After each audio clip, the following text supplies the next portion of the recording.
presentation of the Southeastern Conference on ABC. And you're still watching the SEC on ABC, presented by Burger King.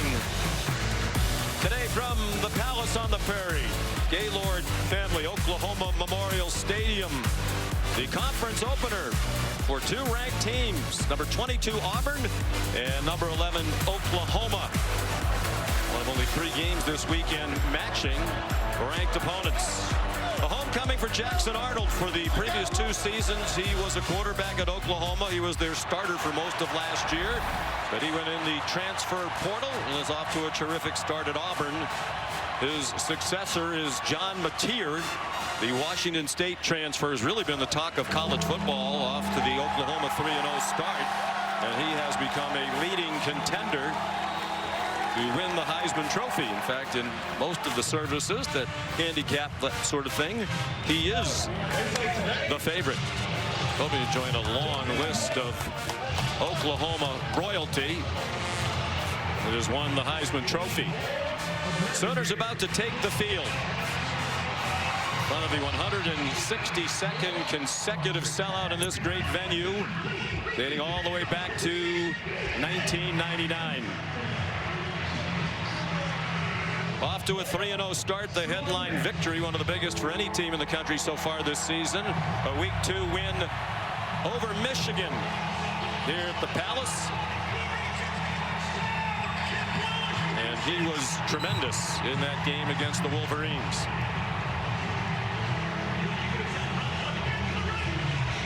Coach Brent Venables hoping his offense starts more briskly than the Sooner Schooner, having a little trouble getting out of the gates. And here it comes, one of the great traditions in college football.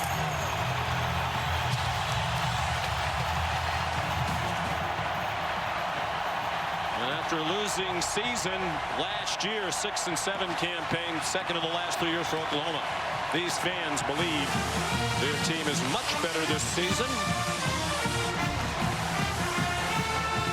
We welcome you to the All-State Kickoff. Sean McDonough along with Greg McElroy. In fact, both of these teams coming off losing seasons, each 3-0 so far this year. And it feels like in this conference, if you're going to have the season you hope to have, this is the kind of game you need to win. Both quarterbacks have been terrific. In the case of John Mateer, what makes him so great? He is so good when a play breaks down. I think he's probably the best in college football through the first 3 weeks. Just when the defense calls the perfect play and everything's covered, you think they won, he breaks contain and turns something magical into the play. He's been terrific all throughout. He's so competitive, and he'll be up against a terrific pass rush today for the Auburn Tigers. He's been perhaps the best player in college football so far this year. He's the successor of Jackson Arnold. Jackson had a tough year here last year, was not a very good team around him on offense. The coaches hoped that he would stay and compete with a transfer portal quarterback to keep the job as the Sooner signal caller. He decided to leave before he knew Mateer was coming here, and Hugh Freeze is delighted to have Arnold. And he's still a very talented young man. At this point of his development, though, it's his legs that make him very difficult to defend. He is really good and broke down Baylor just a few weeks ago. 137 yards on the ground in that game, so you got to be mindful of him taking off at any point and creating explosives in the run game. Here's Molly McGrath down on the sideline with Auburn coach Hugh Freeze. Coach, what kind of emotions have you seen from your quarterback Jackson Arnold today ahead of facing his former team? He's mature, flatline, focused, ready to execute each given play to the best of his ability. He's in a good spot. All right, thank you, Coach. Absolutely. Sean. He was not the starter for Oklahoma last year when these two teams met at Auburn. He had been benched the week before. This is the 4th meeting all time. Oklahoma won that game, the loveliest village on the plains, last year. Auburn had a late lead, but Oklahoma scored the last 17 points of the game in the final 8.5 minutes. The other 2 Oklahoma wins in this rivalry were in Sugar Bowls after the 2016 and 1971 seasons. This is the All-State Kickoff.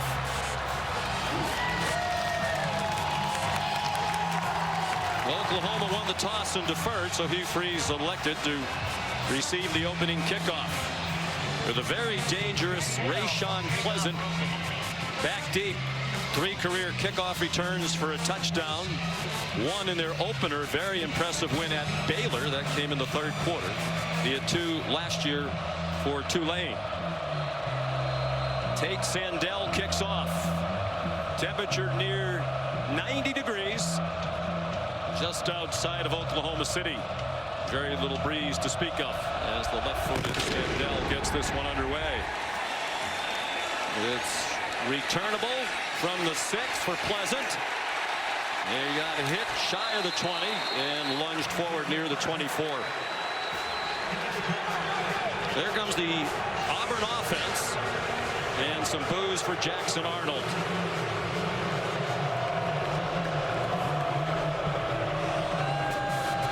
He started 10 games over the 2 years that he was here. Coming out of high school in Denton, Texas, is one of the top recruits in the country. 9 of those starts last year, they went 5-4. 70% completions so far under this RPO offense of Hugh Freeze. And he's not turned the ball over. Given plenty of time by a veteran offensive line. He slides down with a short gain. They'll mark it where he started to slide at the 25 for a gain of 1. That's going to be very important throughout the game for Auburn. If nothing's there, Jackson Arnold has to be decisive. This is a great defense at all 3 levels. Can't hold on to it too long. If it's not there, get north and south, see what you can create with your legs. Jeremiah Cobb is the running back. Who shifts to the left hip of Arnold. Cobb stopped after a 2-yard pickup by an outstanding Oklahoma defense. They're 4th in the country in total defense through the first 3 games. 4th in scoring defense, giving up just 6.3 points per game in wins against Illinois State, Michigan, and last week at Temple. They haven't given up a point in the first quarter this season. 3rd down and 7.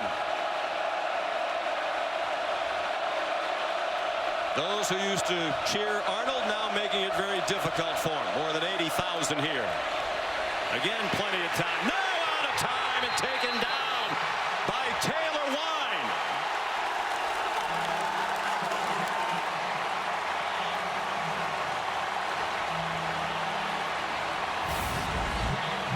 And Wine just crashes to the inside, but Arnold has got to understand that the pressure is coming. He's holding it forever, looking forever. There's nothing downfield, and it results in a sack. The ball's got to come out quicker. This pass rush is too relentless. 2.5 sacks on the year now for Wine. Hudson Cock punts. Isaiah Satania. There's a flag down. He's down at the 40. Tackled by Kayan Lee. So a 3 and out for Arnold. Let's find out what the penalty flag is all about from our referee Jeff Heiser, leading this Southeastern Conference crew. During the return, illegal block in the back. Receiving team, number 12. 10-yard penalty. 1 minute. We're standing. 50-yard punt, and the penalty will back up the Sooners. Here's John Mateer. Those 944 passing yards, 3rd most by an Oklahoma quarterback through the first 3 games of a season. Surpassed only by Josh Heupel in 1999 and Baker Mayfield. Second you watch that young man, his competitiveness just jumps off the tape. Never gives up on the play, runs incredibly hard, was a 3-star prospect coming out of high school and really plays the game with the chip on his shoulder. From Little Elm, Texas, in the Dallas-Fort Worth area near Frisco, about a 3-hour drive from here. Hands it off to Torrey Blaylock, the true freshman who has emerged as their leading running back off a 100-yard game, first of his brief career in the win, 42-3 at Temple. I think Blaylock's been a tremendous surprise for offensive coordinator Ben Arbuckle. Such speed, it's been on display all throughout the first 3 games. Just 18 years old. Mateer given plenty of time and has Deion Burks open, and he has a first down out to the 43-yard line. Burke's one of those receivers Jackson Arnold wishes he had last year. He missed much of last year due to injury. Blaylock. Bobby Jamison Travis made the tackle for the Auburn front. Like Oklahoma, Auburn's played excellent defense. Big point of emphasis for defensive coordinator DJ Durkin is his front four, their defensive line, one of the strengths of their team. They have to win against an offensive line against Oklahoma that came into the season with some question marks.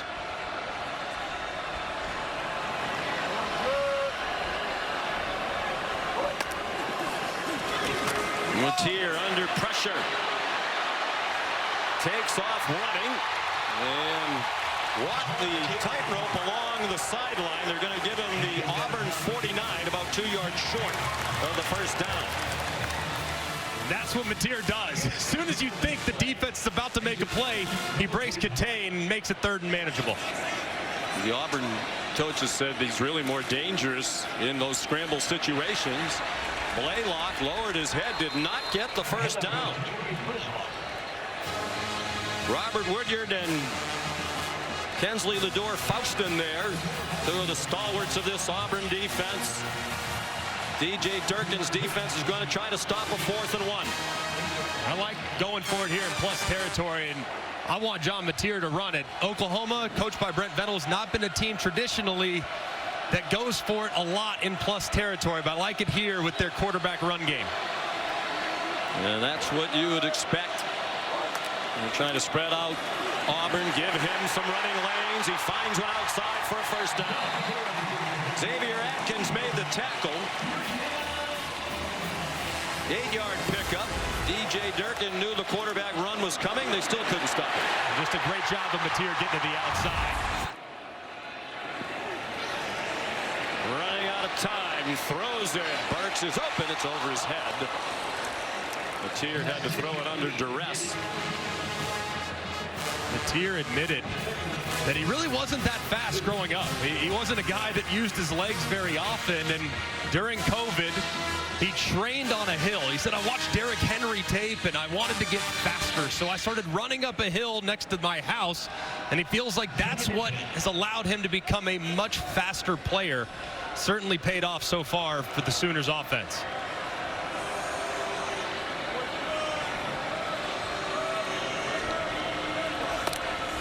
They sent Blaylock in motion, a blitz, a middle screen. Satania lost the football. Auburn has it. So far, no whistles. Matier, the only man who can stop Kayan Lee, and he does not. Touchdown, Tigers.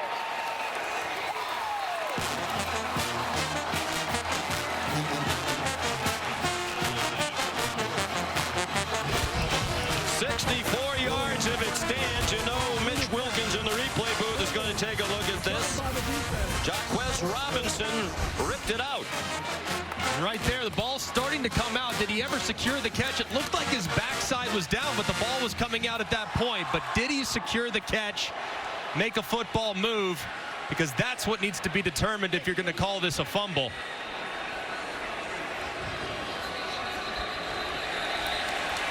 And they have stopped it. I guess the question is he down there? Is his backside on the ground? I think he secured the catch. Let's bring in Matt Austin, our officiating expert. Ball's kind of swirling around there, Matt, but let's yield to the expert. What do you think? Well, Sean, I'm not sure he ever had full control of the ball. It did look like he stuck it to begin with. As they started to put it away, it looked like it did start to come out. This is going to be a very subjective call by the replay official, because the ruling on the field is it was a catch and a fumble, and it's going to be a little difficult, I think, to determine if he did stick the ball, have full control of it, and then went down and fumbled the ball before he hit the ground. Hugh Freeze explaining what he saw, hoping that the call on the field stands, and that is to his team's benefit if they can't fully determine if this was in fact a catch and then a fumble. Looked like initially kind of bobbled it, but as he's bringing it down with that left hand, it did look like he might have had just enough. And of course, it has to be indisputable video evidence beyond all doubt to overturn. And It's just so tough to tell if he did in fact secure that catch before the ball's coming out. Well, I guess the other part of this, Matt, would be if it is a catch, was he down before he fumbled? And it doesn't look like he was, because his backside is on top of the Auburn defender. Or does that make him down? Well, no. If he's on top of the defender, he's not down. But they have to make sure that none of his leg, his knee, his shin, anything like that touched the ground before it came out. Just based on everything, I just don't know if there's enough to overturn the call. I think it's very, very close, and catch no catch is a tough one to diagnose, but it looked like he secured it. Looked like the ball was coming out before he was down on the ground, and would not be that surprised that this gets upheld. And it does become a time when, if it's indisputable video evidence to overturn it, how come it's taking so long? There it is in real speed. See why it's such a tough call for the officials. And Matt, ordinarily in that situation, right, they let the play go. You can always go back and fix it later. But yeah, absolutely. You know, part of the catch process is have the ball for. After further review, the ruling on the field, incomplete pass. It'll be third down. I actually like that overturn, because I don't think he ever completed the process. Yes, he had it for a second. I don't think he ever really had control going to the ground. You got to have it for a certain amount of time. You have to make a football act. Time to turn, tuck the ball away. I don't think he had time to do it. I think that's a good overturn. Yeah, but by the time, as he was making a football move, taking steps while trying to catch the balls, we saw at the beginning right around here, the ball starts to slide around. It is correct. That's why I don't think he ever had firm control. Yeah, it's bang bang for sure, and a fortunate one there for the Sooner offense. A huge break. Of course, last year was a defensive touchdown at Auburn that turned the game in favor of Oklahoma. Hugh Freeze's team had a 21-10 lead in the fourth quarter. Brent Venables got a pick six from Kip Lewis of 63 yards to put Oklahoma ahead, and they won despite being outgained by nearly 200 yards at Jordan-Hare Stadium. Well, the review took a very long time, and now the officials are having a tough time getting it started up again. So it's 3rd down and 10 at the 40-yard line.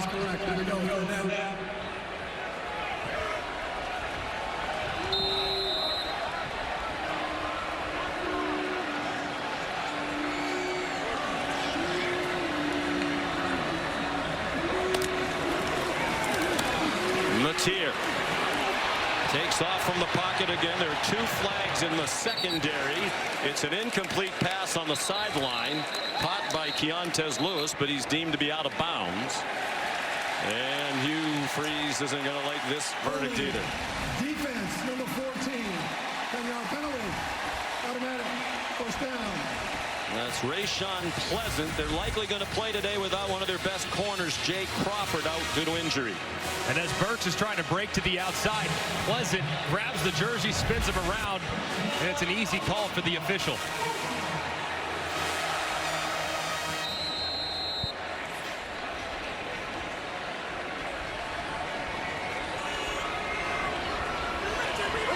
They're at the 30. Crowd gets very silent, and now another flag. Before the flag.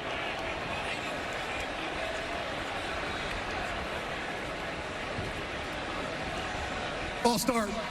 Offense, number 77. 5-yard penalty. First down. Heath Ozida, the left guard, been mix and match along the offensive line for the new offensive coordinator, Ben Arbuckle. The offensive line was a disaster last year. They think it's much better. They brought in some transfers. They only have 1 player who's started all 4 games at the same position. That's the right guard, Febechi Wiwu. Matier lunged ahead for a yard. Xavier Atkins made the tackle. Big question throughout this game is just how good has Oklahoma's offensive line become. This is one of the better units in the SEC along the front for the Auburn Tigers, and so far they've been pretty good at the point of attack.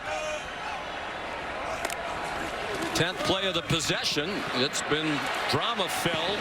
Matier to the sideline, and Satania couldn't make a one-handed catch. Well, DJ Durkin certainly believes his defensive front is outstanding. He thinks this might be the best defense he's ever coached. The headliner up front is the preseason All-American Keldrick Falk. But he believes they can win the battle at the line of scrimmage, and they've been able to rush the passer this year and stop the run while rushing only 4. And that's going to be big. But here, as you're right on the fringe of field goal range, it's important for Mateer to understand ball's got to come out, because if Auburn's ever going to pressure, this would be the down and distance at the spot of the field to do it. 3rd down and long. They're on the fringe of field goal range. The crosser is Ivan Carrion. And Carrion is down at the 31-yard line, tackled by Rayon Strader. Will now be part of a 3-cornerback rotation for Coach Durkin. Without Jay Crawford today, he suffered a knee injury last week in their win against South Alabama. Here's a 49-yard attempt for Tate Sandell, new field goal kicker, transfer from Texas San Antonio. Late player ran on for Oklahoma.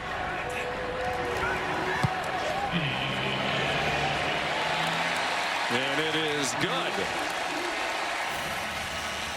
Some good fortune early for Brent Venables. Hugh Freeze will likely be dialing the conference office at some point in the next day or two.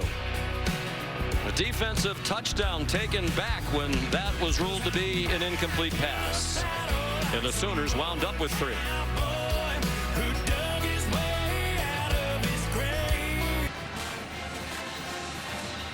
Get ready for WrestlePalooza, our first ever WWE premium live event on ESPN tonight at 7 Eastern.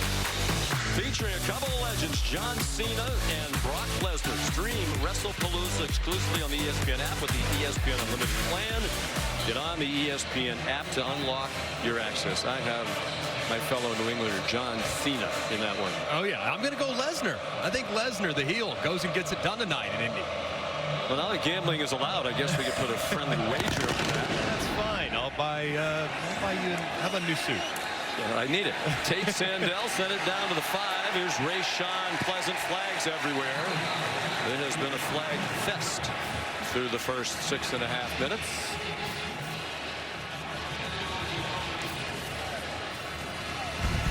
During the return, illegal block in the back. Receiving team, number 32.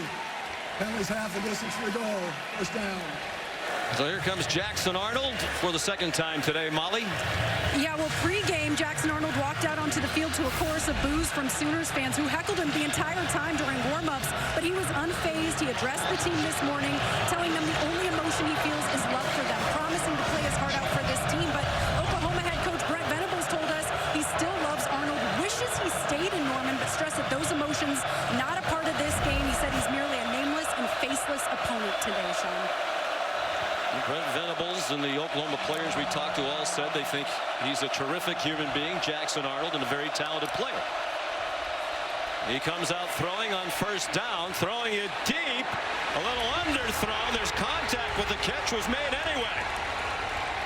Cam Coleman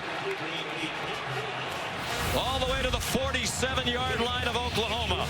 And if Auburn's going to win this game, it might be because of Cam Coleman, the outstanding sophomore, so big and physical. It's going to be hard for Auburn to run the football against this great defensive line, so you got to take some shots over the top, and Coleman reels one in. How was there not a flag on that? There was clearly contact before the ball got there. 46-yard gain. Coleman is a big playmaker.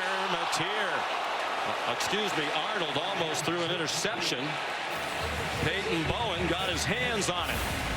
And man, very fortunate here is Mateer. Look at the eyes of Bowen and how he drifts right out underneath that in-breaking route. If the throw was maybe a little more accurate, it would have been an interception. But Bowen over pursued, and a fortunate one there for Jackson Arnold. Who has now thrown 225 straight passes without an interception. That is the longest active streak in the country by about 50 pass attempts. It was very nearly over. Throws it out wide, and that's off the hands of Eric Singleton. An incomplete pass. to the transfer from Georgia Tech. One of the great pickups for any team out of the transfer portal. 3rd and long. Brent Venables been doing it for a very long time. This is where some of the exotics show up. It's so hard on the quarterback. You're going to see linebackers walking up. You're not going to know who's blitzing. Creates a lot of confusion there with your protection. Doesn't look like it here, though. They're playing soft. On 3rd and 10, just a 3-man rush. They did push the pocket. Arnold has room, scampers down the sidelines, and he has the first down. Out of bounds at the 36, an 11-yard gain for Jackson Arnold. His legs against a 3-man rush. They lose contain to the right-hand side. They're trying to spy him. Plenty of guys with eyes in the backfield. But a poor pursuit there by Wine. Probably could have cleaned him out. Thought he was out of bounds. He wasn't. Tight ropes the sideline for the conversion. Yeah. Why did Wine pull up? I'm guessing he thought he stepped out. That was wild. Wasn't. He had a chance to shove him out short of the sticks. Looked like Owen Heineke took a tough angle as well to help Arnold pick up the first down. Jeremiah Cobb spins off a hit and got back to the line of scrimmage. Hayden Bowen finished him off. Impact players presented by the Home Depot. Well, it starts on offense with Cam Coleman, one of the highest recruits in the entire country. Chooses Auburn, has been electric in his first 2 years. And then Kip Lewis, a linebacker for Oklahoma. He's going to be responsible for a lot of Jackson Arnold's run game and scrambles today when he's aligned in a quarterback spy technique.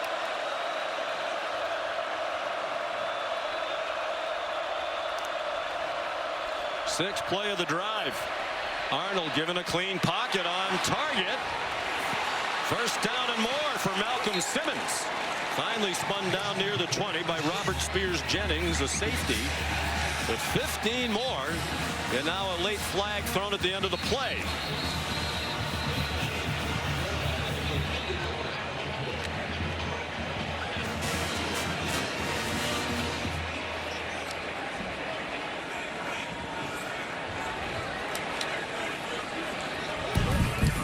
After the play is over, personal foul, face mask, defense. Penalties half the distance to the goal. Automatic first down. I believe it was on Gentry Williams, one of their cornerbacks. Brent Venables says their cornerback play has been much better than a year ago. One of the interesting sidelights of this matchup today, Venables, the head coach, calls the defenses, and Hugh Freeze, the head coach for Auburn, calls the offensive plays. You don't see it very often when the head coaches are the play callers going head to head. Quick hitter up the middle. Jeremiah Cobb inside the 5. Pickup of 7. They could get another first down, but it would be just inches short of the goal line. This is a very impressive answer from Auburn on this drive. Just to put things in perspective, how good Oklahoma's been defensively these first few weeks. This is the deepest penetration any offense has made. Prior to this, the deepest anyone's been in Oklahoma territory was the +13. So Auburn cooking against a great defense. And both teams like quarterback run at this part of the field. Arnold trying to get outside. Oklahoma knew that was coming. He's dropped at the 5 by Kendall Daniels. They are playing the first half without their outstanding end, Mason Thomas, ejected for targeting the second half last week. One thing that Auburn will try to do, too, try to invite that run game, but they love RPOs. Cam Coleman's a matchup nightmare. Anytime he gets a one-on-one look, you can always throw the fade to the big sophomore at the bottom of the screen.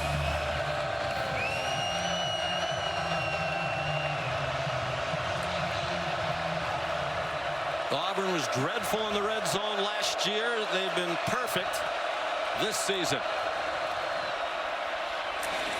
Here's Singleton out of bounds for very little gain. Matter of fact, no gain on the play. And the field goal unit will come on for Hugh Freeze. A good answering drive to get some points, but some confusion on first down, not timing up the snap, not timing up the snap there on third down. Some opportunities missed there for the Auburn offense. So here's Alex McPherson. Hopefully you saw the great piece by Jen Latta on game day this morning. Missed almost all of last season due to some very severe illnesses, ulcerative colitis and Crohn's disease. He's been one of the best kickers in the country. They're thrilled to have him back. That one is good from 24.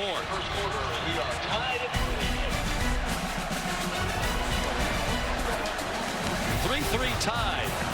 Just under 4 minutes to go in the opening quarter.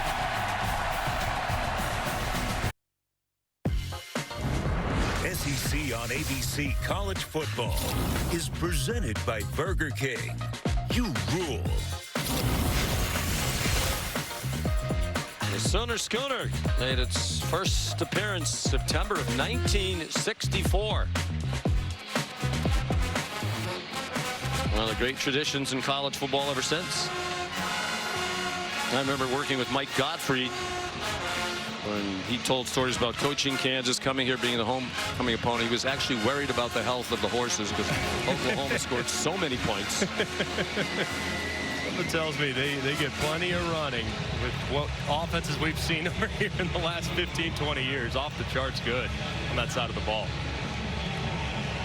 So a 3-3 game. The first points given up by Oklahoma in the first quarter this season. They'd given up only 19 total through the first 3 games. That was the fewest through 3 games since 2009.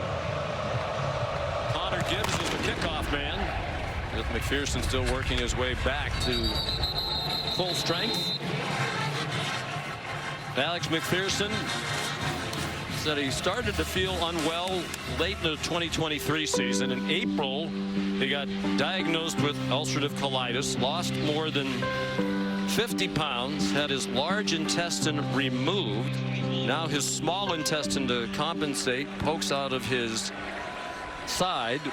They mentioned on the feature this morning his left side, so the ostomy bag that he has to wear does not interfere with the kicking. Gradually gaining weight back, and his leg getting stronger. And Hugh Freeze says he thinks they might be able to try a 50-yarder today. His previous long so far this year's 34. Here's Jaron Kanik, the outstanding tight end, for 9 yards on first down. Important to get him a look early. Been quiet so far. Hasn't really had much of an opportunity, but coming into the day, leading receiver on the team and one of the most productive in the country at tight end. Tier 3 out of 6 passing for 20 yards. It's a reverse. It's Isaiah Satania, and that salty Auburn defense drops him back at the 29 for a loss of 4.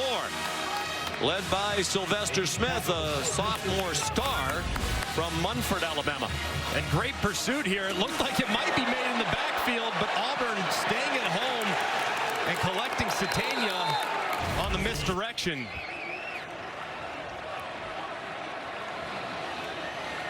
It's a very deep team. DJ Durkin told us yesterday they've had 26 players play significant snaps through the first 3 games. And they're there to belt down Mateer again for no gain. Atkins there for Coach Durkin. The big question in this game was, how would Auburn's secondary hold up against an electric group of wide receivers? And so far, they've held up very, very well. They did have the holding penalty that gave them the first down, but for the most part, the coverage has been sticky, and Mateer hasn't had many answers. So Grayson Miller will punt. He was the backup when the season started behind Jacob Ulrich, but Ulrich suffered an injury. Miller got the chance, and he's been terrific, averaging 49 yards per punt in the last 2 games. Low line drive caught by Malcolm Simmons, and he's taken across the boundary at the 27-yard line. 47-yard punt, a return of 3. 2 undefeated teams in the SEC opener on ABC.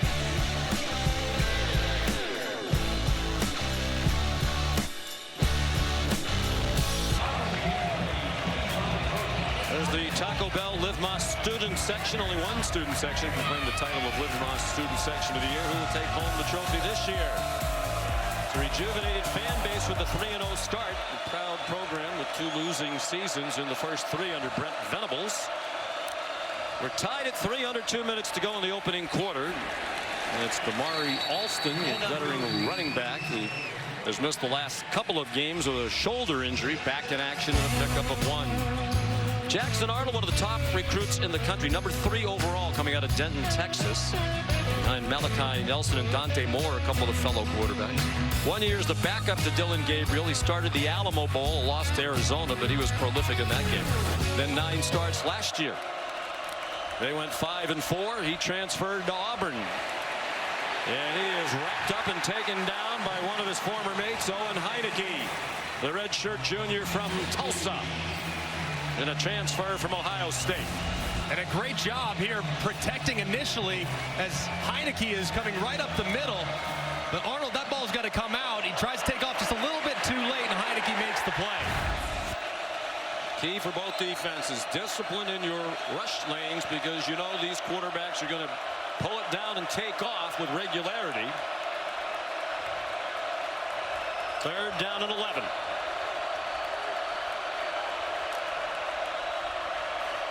Arnold, plenty of time, airing it out as a man open. It's a yard too long. Intended for Cam Coleman again. Hugh Freeze said we're going to take some deep shots, knowing that it's hard to do against an Oklahoma team that frequently will put pressure on the QB. And it looked like a little stutter go, slips inside, stopped running there for a second. If he maybe stays at full speed the whole time, maybe he runs under it, but a big missed opportunity there for Auburn's offense. So being a quarterback, you would blame that one always on the wide receiver. Of course, if I can. You got to try. Keep running. Hudson Cock is the punter. End over end. Isaiah Satania, a fair catch inside the 30. 48-yard punt. After we're finished here, a Sunshine State showdown right here on ABC. Number 4, Miami. What a great scene this morning. Game day on their campus in Coral Gables. They'll be a little north of the campus to host Florida. Trying to right the ship after a 1-2 start. That's tonight at 7:30 Eastern. Final half minute of the first quarter. Sean McDonough with Greg McElroy and Molly McGrath. 2 defenses that have played very well coming in, and they've ruled the day so far. Torrey Blaylock taken down after a 7-yard gain. Xavier Atkins in there again. We asked Ben Arbuckle, when did you know Torrey Blaylock was special? He said about the 3rd practice of spring when he went 60 on our defense, and his speed has been on display throughout these first 3 games. One of the things coaches often worry about with freshman running backs is pass protection. But Arbuckle also said early in one of their practices, Kip Lewis came on a blitz and Blaylock stoned him. That's when they knew they had a complete player who was ready to go. Deion Burke stopped short of the first down, tripped up by Rayshon Pleasant on what will be the last play of the first quarter. Tied at 3. ESPN's presentation of college football on ABC will return after this message and a word from our ABC stations.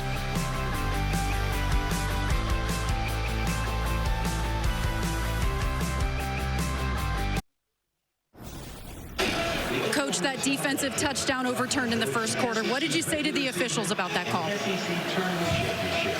I don't know how it's not a fumble.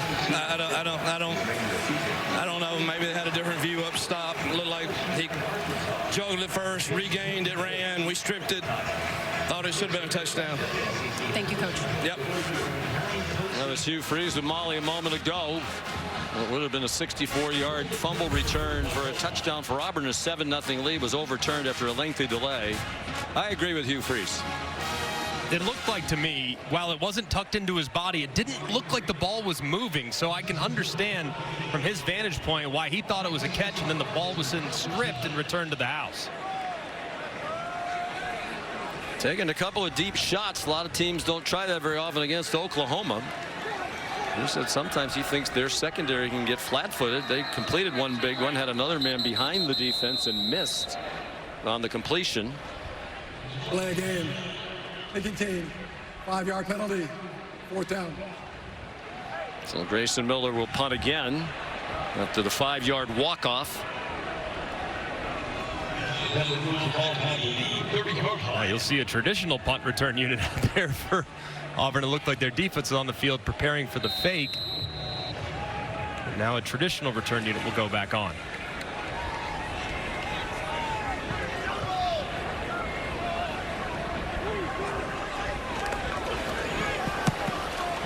Grayson Miller, my goodness, a bomb, and Malcolm Simmons elected to field it inside the 5. It's an epidemic of punt fielding inside the 5 around college football. It's never really been a good idea. Jaden Hardy dropped him at the 3, a 69-yard punt. Just a massive mistake from Simmons, who just, for whatever reason, just lost track of where he was on the field, tracked it all the way into the end zone, and just an enormous moment for Oklahoma. By far the longest punt of his career for Miller. Previous long was 59 in his debut against Michigan. The transfer from Central Oklahoma. So Jackson Arnold. And the Auburn Tigers backed up to the 3-yard line. They come out with a play action pass and another long one and another open receiver and a catch. Cam Coleman with Cortland Guillory in coverage, a true freshman, good for a 40-yard gain. That's twice now backed up with Arnold in his own end zone. They take a shot to Coleman in one-on-one, who makes a great play on the ball, securing it and reeling it in after the big completion. A little bit of Olympus. He comes off. Caught 37 balls as a freshman last year. Really came on late in the season. It's a deep and talented receiver group. Ole Miss had some terrific receiver rooms when Hugh Freeze was the head coach there. He's not ready to compare this bunch, but he says there's a chance they could be as good. They're not reluctant to throw the bombs today, and that's out of bounds, intended for Horatio Fields with Guillory in coverage again. We know that this is a very aggressive Oklahoma defense, and the way to soften them up, a little double move, a little stutter go. Perfect timing. Threatens the toes of the defender Guillory, the freshman, and Coleman goes right behind him for a big play, and they try to go back to the well with the exact same play right after it. Not much success with downfield throwing. Last year, again, lots of injuries to the wide receiver group. Ball start. Offense. Number 76. Under a penalty. Mason Murphy, the right tackle transfer from USC, and really a dreadful offensive line that Jackson Arnold had to play behind at Oklahoma here last year. Yeah, and that's kind of been the question here these first few weeks. He's been very efficient on the underneath. He's done a great job running the ball. We know that, especially on scrambles. But the deep downfield passing attack has yet to really come on. And so far today, it's been much improved.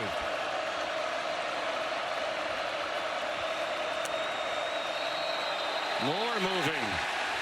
This time it seemed at the other end of the offensive line. Ball start. Offense. Number 52. 5-yard penalty. Dylan Wade, the left guard. Molly. And that downfield passing attack is what coaches are talking to Jackson Arnold about in the bench area. Coaches intently watching the iPad with him, oftentimes pointing out receivers who are open downfield, encouraging Arnold to go through all of his progressions and air it out downfield. And multiple receivers, including Cam Coleman, going up to Jackson Arnold saying, "We have your back." You can feel that support for him here on the sideline. And this offensive line giving Arnold time in the pocket. And again, no R. Mason Thomas for Oklahoma, defensive end for the first half. Arnold run down for another loss. They're going in reverse. This time it's Marvin Jones Jr. There is a flag. Jones, a transfer from Florida State. Did he grab the horse collar here? Personal foul. Horse collar. Defense, number 97. 15-yard penalty. First down. Wow. Now, what a break. As Jones Jr. is in pursuit, you see him grab inside the collar of Jackson Arnold, dragging him backwards. Arnold turns right around, points at him, knows it's immediately going to be a foul. And what a break for Auburn on 2nd and 20 to get a fresh set of downs.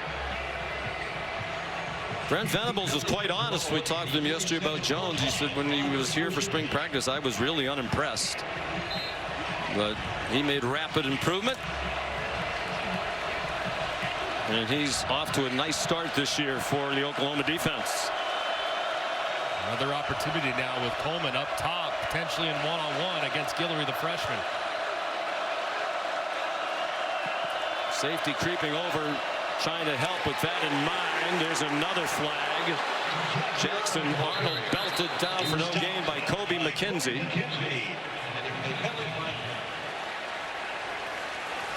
Holding. Offense, number 77. 1-yard penalty. First down.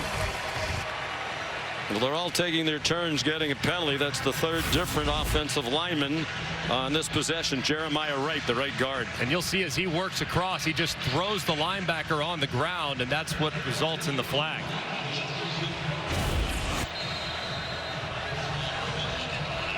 Five penalties on each team. And we still have more than 13 minutes to go until halftime. Jeff Heeser's crew not afraid to throw the flag, as we saw last week at LSU as well.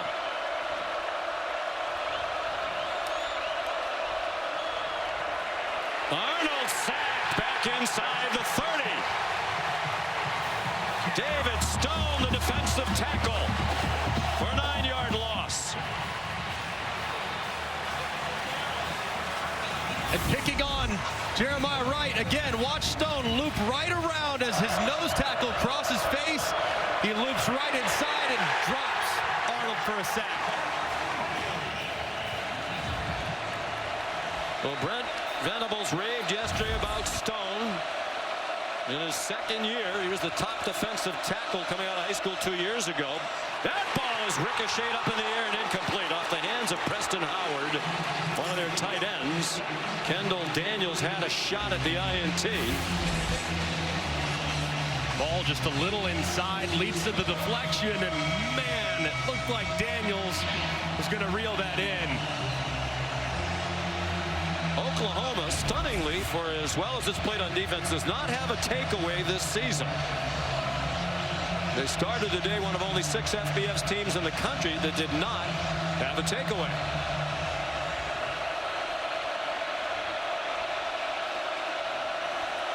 Third down, 28. Jackson Arnold heading toward the sideline. It's going to be a timeout. What do you have for third down and 28, Coach? We'll find out when we come back. 3-3 tie in the SEC opener for Auburn and Oklahoma.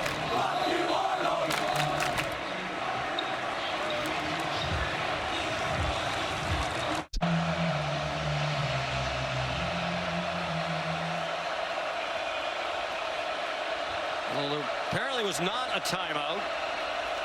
They did stop the play for some reason, let the teams go to the sideline, and they came quickly back out. And on fourth down, Damari Alston was tackled by Marvin Jones Jr. Apparently they assessed the delay of game penalty rather than grant the timeout. Yeah, on the 3rd and 28, what's the difference between 3rd and 28 and 3rd and 33? You might as well save that timeout. But either way, just a miserable moment there for Auburn going backwards with the penalties. Hudson Cock running for his life, and he's tripped down. Looked like his knee was down, and they're going to whistle him down back at the 12-yard line.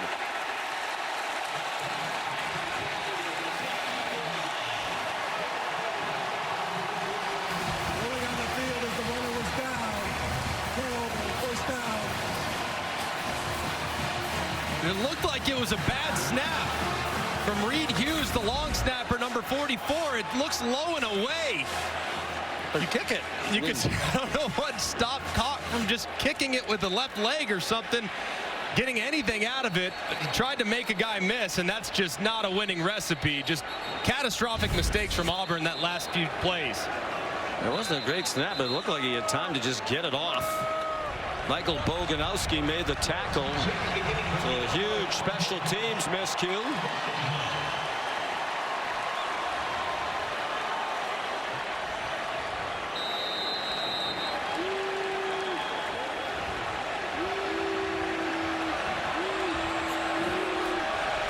So here's Matier with great field position.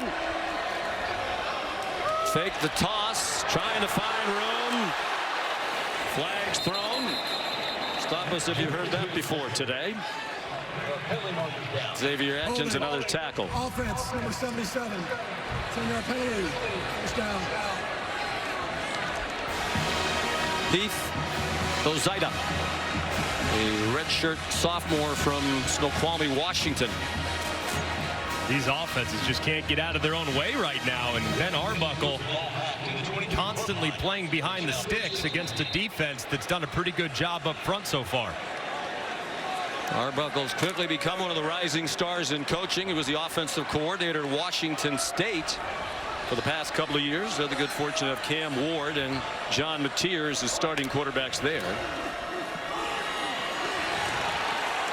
Neither offense prospering at the moment. Blaylock swung down by Bobby Jamison Travis.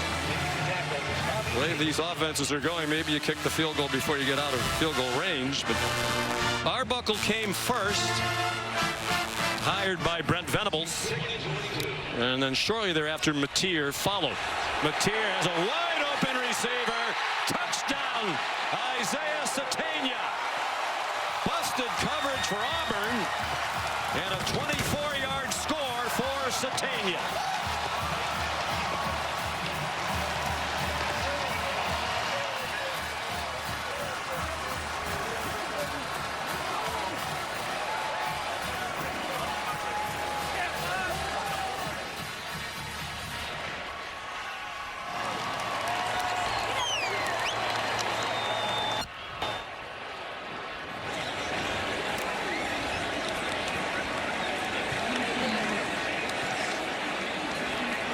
DJ Durkin can't believe it. Matier took advantage of it.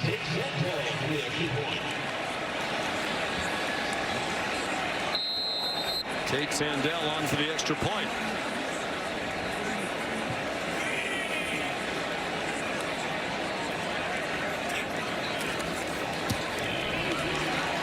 It's 10-3.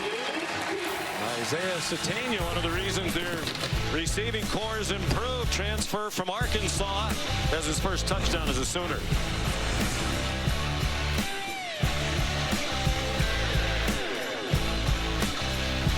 Looked like DJ Durkin was trying to get a timeout, at least get the attention of the defense to the bust.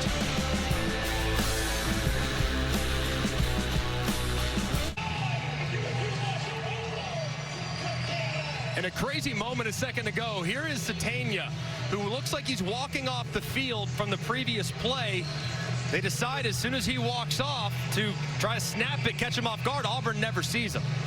Well, let's bring in Matt Austin. Matt, tell us about that situation. Yeah, I wish I could see the player all the way to the sideline, but I can't. But you cannot use the substitution process to deceive your opponent. If that's what they were trying to do, that's an unsportsmanlike conduct penalty. It should be 15 yards and no touchdown. Perhaps that's what Hugh Freeze was screaming at Jeff Heezer about. And I guess that's tough to tell, right? Perhaps, hey, Satania, just we want you to stay back out there. Maybe it wasn't intended to deceive, but sure looked like it. Certainly did, especially as he was walking so gingerly to the sideline. So I guess, Matt, the other question would be, how do you determine the intent in that situation? Well, from the body language of him walking off, I agree with Greg. I didn't see where he lined up. I don't know if he was on the line of scrimmage or just a yard back. If he was like 5 yards back in the backfield, that adds to that he's trying to deceive the opponents. We should also add there's an official right there on that sideline who might have heard if the Oklahoma coaches were yelling at him to stay on the field. Not sure if that factors in.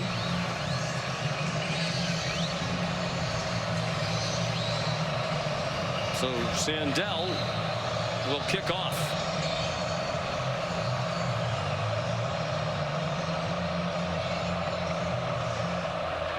And Rayshon Pleasant back deep.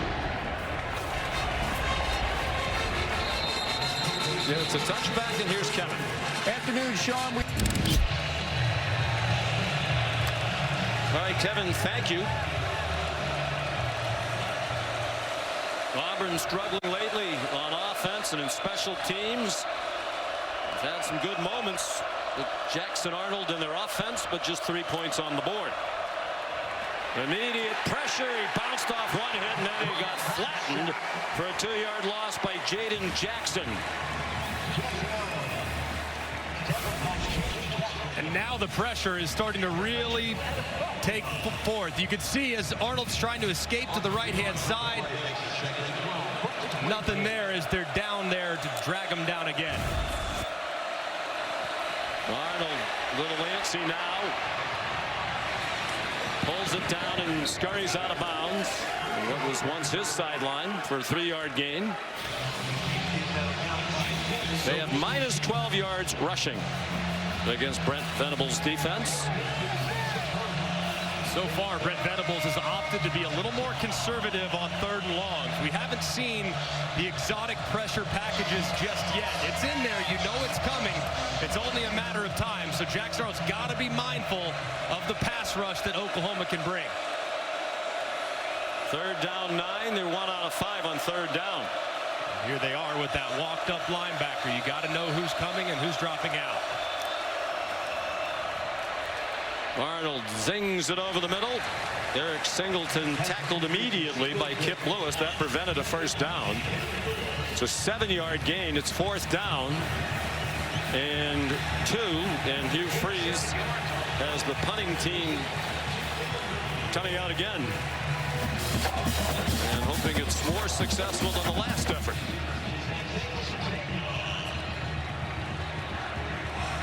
Hudson Cock is from Australia.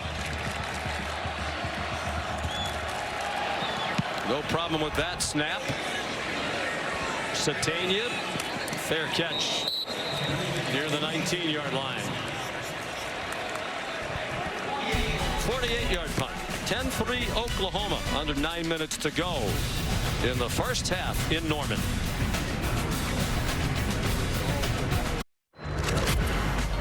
SEC on ABC is presented by Burger King, where you write the rules of value. From classics to fan favorites like Cine Minis, the $5 Duo and $7 Trio lets you choose your deal. You rule. Okay. Well, during the break, we found another angle of this play that involves Isaiah Satania. Let's bring in Matt Austin again. Yeah, the way the receiver's walking to the sideline, his body language says, I'm going off the field. Then he stops right by the sideline, and it's his own sideline. That's no coincidence. To me, this is a hideout play, and it should be an unsportsmanlike conduct penalty. And you very rarely see a receiver line up that close to the sideline as well, which to me would be add to the incriminating evidence. Deflected pass is Mateer fired over the middle on 1st and 10. Molly? Well, Sean, in that break, I spoke with referee Jeff Heiser, who said, you know, all I can say about that is we confirmed there were 11 people on the field, and number 5 technically never left the field of play. That's why it wasn't called. We'll see if Matt Austin is buying that explanation after this play. 2nd and 10. Torrey Blaylock. Matt, do you accept that explanation? You were a longtime SEC referee. Well, I don't disagree with anything Jeff said, and strictly by the rule, the player did meet the requirements. He was inside the numbers at the ready for play, or when the ball was made ready for play. But again, you can't go off and pretend you're leaving and stay on.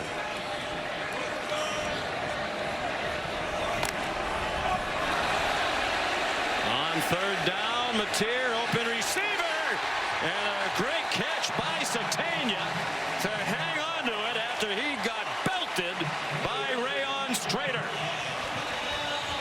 Offside. Defense. Results of the play. 1st down. A great job by Mateer, knowing he had a free play as well. Take a shot downfield. My goodness, did Strader deliver a blow? How about Satania hanging on to it?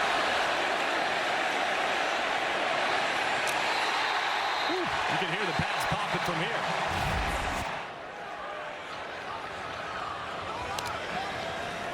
$29-yard gain. The tier play action. Another open receiver. Another first down. Deontez Lewis had to go to the ground to catch it, or there was some run after the catch there for him. They get 19 more, and they're at the Auburn 30. Sensing that Auburn's on their heels defensively. A little tempo from Ben Arbuckle.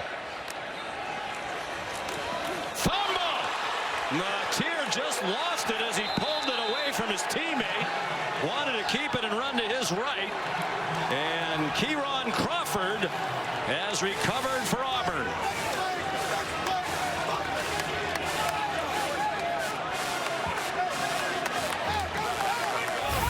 What a huge mistake here. It looked like he was going to hand it off, and Crawford plays it well, keeps his shoulders square, and Mateer puts it on the deck. That's the one issue with this Oklahoma offense this year, is they have not been very cautious with the football. Had 5 turnovers coming into the day. That was triple dig, 104th in the country, and they put it on the deck early there as Auburn seizes the opportunity. Kieron Crawford, the recovery senior from Memphis, is getting better and better by the game. He played just 1 year of high school football, was a basketball player. Arnold after the fake that did not fool Oklahoma, content to throw it away over the head of Malcolm Simmons. So plenty of pass rush for OU without their terrific defensive end, Mason Thomas. 5 sacks in this first half officially for Oklahoma. Big reason why the rushing total is -13 for Auburn. The sacks come off the rush yardage. Probably part of the reason why Hugh Freeze opted on that first down play, to try to move the pocket, to just change the launch point, and still didn't make a difference. The Sooners were breathing fire. Thomas will be eligible to play in the second half. And 24 lost yards on the 5 sacks. Arnold short set. Has an open receiver, and with a run after the catch, a first down for Eric Singleton Jr., who's caught a pass in 28 straight games now. Every game of his college career at Georgia Tech and Auburn. They go quickly after the 16-yard pickup. They're in midfield. Singleton, he got walloped after a 3-yard gain. Michael Boganowski in on the tackle. Brent Venables coached defense for a long time. He told us yesterday he's the most violent tackler I've ever coached. He said he tries to take your soul away. Every time he collisions an offensive player, the offensive player's body looks like a car wreck, man. Boganowski, you can always tell when he's in pursuit. Fun to watch. 2nd and 8. Oklahoma leading 10-3. Arnold smothered at the line of scrimmage. Jaden Jackson there, defensive tackle.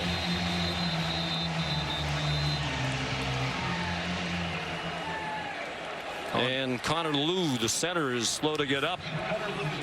Those veterans on the offensive line. He's making his 22nd straight start. That's a big one, too. And Connor Lew is that stabilizing force there in the middle. And against this pass rush, his absence for a prolonged period would be significant.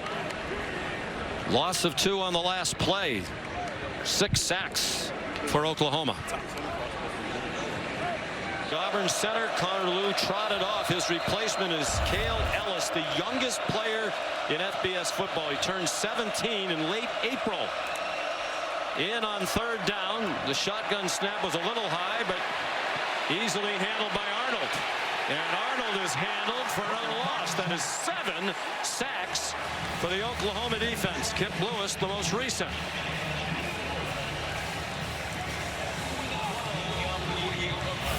And a big missed opportunity here for Jackson Arnold. You're going to see number 4, Malcolm Simmons. They're trying to double inside. He goes right out over the top. He's got to step on the defense. Arnold never sees him, and that would have been a huge play had his eyes been on the slot receiver at the bottom.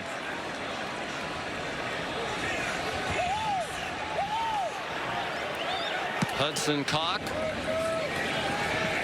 High punt, fair catch signaled by Satania. He's out of bounds.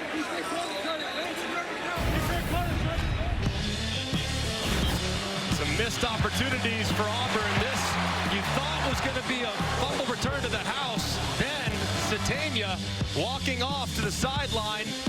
They don't cover him. They don't see him.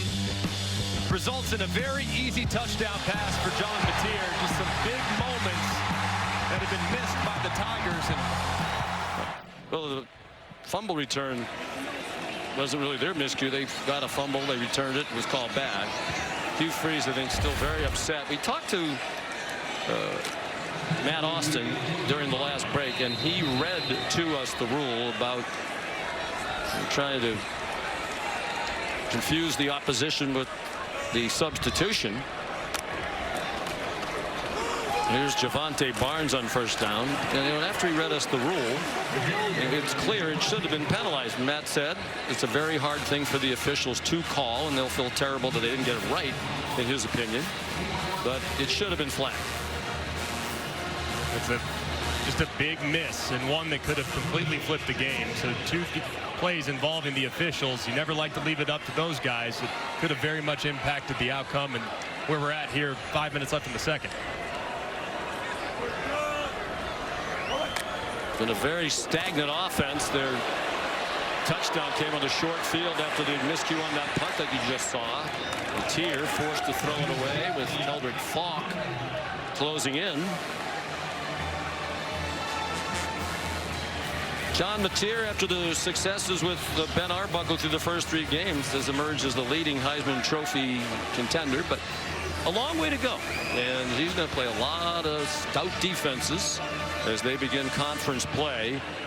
All 8 SEC opponents, starting with Auburn today for Oklahoma, are ranked in one poll or the other. 7 of the 8 are in the AP poll.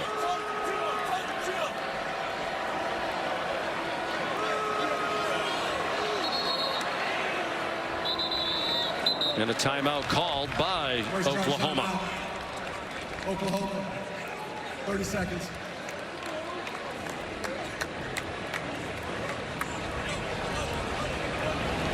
So it's time for the Aflac trivia question.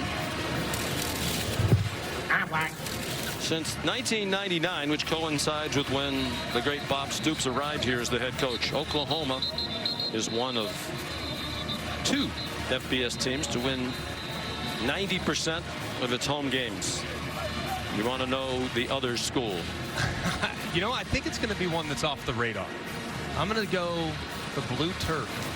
For the Boise State Broncos. You had to cheat. I did not. I just think in 90. I know. Is that who it was? You pulled it off very well. Oh, I didn't cheat. I promise. Boise State. Oklahoma's 147-15 in that span, 90.7% winning percentage. Boise State 151-16, 90.4 on the blue turf. Mateer on 3rd and 10 off the hands of the tight end, Jaron Kanik, who was a linebacker the last 3 years. He's made a great transition to tight end. Aflac. We have to officially answer the Aflac trivia question. And we are bound to say Aflac as many times as we can while you read the answer. Love that. Hashtag Aflac trivia. Yes. It's a great staple of our coverage, the Aflac trivia question. Ohio State not far behind on that list. They've won almost 82% of their games here in the 100-year history of the Palace on the Prairie. Mason Miller's punt brought back by Malcolm Simmons. Out of bounds at the 42. Here's Kevin Nagandi. Sean, State Farm halftime report coming your way. Booger McFarland, Kevin Nagandi here with you. What is wrong with Clemson? Highlights coming your way. Big injury for Syracuse. We'll have an update. Also, Utah hosting Texas Tech and stunned at home. Notre Dame looking for their first win of the season, Boog, and this is how you start things. First play from scrimmage. I love it, Kev. Play action pass, look deep, give your guy an opportunity to make a play. He goes up, makes it, and the Irish are ringing big in South Bend. C.J. Carr to Malachi Field, 66 yards. Right now the Irish up 28-13. Sean, back to you and Greg. All right, gentlemen, thank you. Here, Norman, a defensive struggle. Jackson Arnold, quick hitter. And another lost yardage play. Eric Singleton dropped for a loss of 1 by Kobe McKenzie. 7 sacks in this half. And 9, now 10 tackles for a loss. The sack total, the most in a half for Oklahoma since they had 7 against Nebraska back in 2005. Arnold, open receiver, first down. Singleton to the 43 of OU. An 18-yard pickup. Peyton Bowen made the tackle. He was a high school teammate of Jackson Arnold at Geyer in Denton, Texas. That was a much more decisive throw there from Jackson Arnold. Got it out on time, beat the pressure, and found a completion. 9 out of 15 for 143. Under 3.5 to go. 3 timeouts for Auburn, 2 for Oklahoma. Looked like the right tackle was retreating early, and there is another flag. A reminder, young center in there. Snap, false start. Offense, number 77. 5-yard penalty. Third false start penalty against Auburn. 7th penalty total. And again, the backup center, the true freshman from Canton, Georgia, Cale Ellis. Just 17 years old. He won't be 18 until next April 29th. If you want to send him a card, you have plenty of time to pick one up. And it's extremely difficult against this defense with all the disguises that they throw at you. Alston. With a first down, it seems. Kip Lewis there at the end of the play for the Sooners. It is a first down with a 15-yard gain. That's exactly what they needed. That was very nice. One of the few times today we've seen from Auburn's offense a perimeter run. So far, things have been very stout up the middle. Now they might have to tack the edges a little bit on the ground. I wonder if they might want to slow down the operation just a bit. Run down the clock. They have plenty of time. All 3 timeouts, a 2-minute stoppage. And they are running the play clock down to 5. Arnold throws back over the middle. Amari Alston, the senior from Atlanta, one of 4 team captains, a 7-yard reception. Sammy Omosigo was there for Oklahoma. Omosigo raved about Jackson Arnold when we spoke to them yesterday. They remain very close friends, FaceTime all the time, trying to beat his former quarterback today. 2-minute timeout, Oklahoma and Auburn. Sooners up 10-3. You're watching the SEC on ABC, presented by Burger King.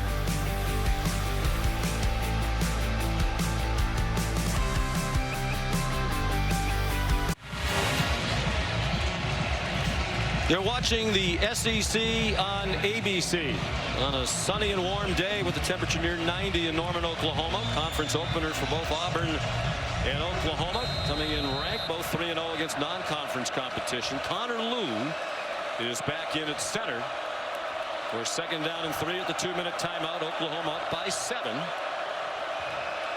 With the Tigers driving. Oklahoma showing max blitz, so Auburn getting to a blitz beater here. And they tried to bring that blitz. It's out wide. Singleton stays on his feet and got to the 15-yard line. Sammy Omosigo made the tackle. It's an 11-yard pickup. Great balance by Singleton after Gentry Williams couldn't get him on the ground. And a great check there from Jackson Arnold. Seeing the pressure all out, you have a menu of options to go to when you see that cover 0 max blitz. They go to a screen. Singleton breaks a tackle and gives them a fresh set of downs. Arnold's 11 out of 17 for 160. In his return to Oklahoma, they bring a blitz from his left. And Alston off tackle to the right. Stacked up for a minimal gain. Marvin Jones Jr., Owen Heineke on the stop, and a timeout call. Oklahoma. Please reset the game clock. 1 minute, 22 seconds. So 1:22 to go. It's Oklahoma that wants to save some time and a chance to get the ball back for their sputtering offense. Neither one of these offenses has done much. And Greg, we talked to Hugh Freeze yesterday. He said he thinks their offensive line is better. It's experienced, one of the most experienced in the country. But they've given up 7 sacks. Oklahoma's record for sacks in a game is 9. They did that without our Mason Thomas so far today. And they've had 4 penalties on the offensive line. So that group is really struggling. Yeah, they've had their hands full. And I think you got to give some credit to Oklahoma's defensive line, too, because as soon as Jackson Arnold starts to scan the field and take off, they're there to rally. They're not over-rushing the quarterback, which is showing discipline along the front. But ball's got to come out of Jackson Arnold's hands faster. He's got to be more decisive, or else more sacks are going to come. Brent Venable said we have plenty of talent without Thomas, and that's demonstrated to be true. Another all-out blitz look from Oklahoma. Last time they went to the screen, now they maybe check to a one-on-one corner route to the top. Single coverage to his left. They throw it in that direction toward the pylon. Lots of contact and flags thrown. Cam Coleman taken down by the freshman Cortland Guillory out of Klein Oak in Houston. Right, there's a flag also in the backfield too, so it could be 2 on Oklahoma here with the way they hit Arnold on the release. No question about the penalty on Guillory. There are 2 fouls, both on the defense. Personal foul, roughing the passer, defense. That penalty's declined. Pass interference, defense number 4. The penalty took place in the end zone. The ball be placed on the 2-yard line. First down. There's the hit.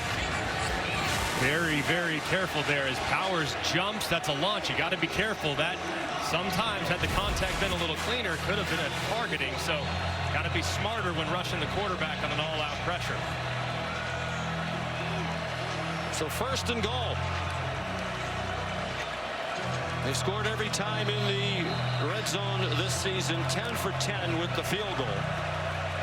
After they were awful in the red zone last year, worse than the SEC, 78% scoring percentage, including touchdowns and field goals.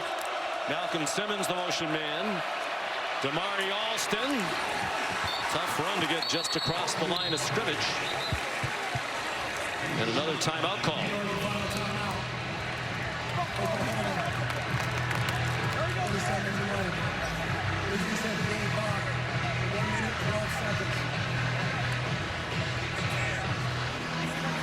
The Sooners out of timeouts, trying to get the ball back as much time as they can. ESPN supports the College Football Playoff Foundation's Extra Yard for Teachers Week each year to celebrate great teachers across the country who have inspired so many of us. Nominate a great teacher in your community by visiting cfpfoundation.org.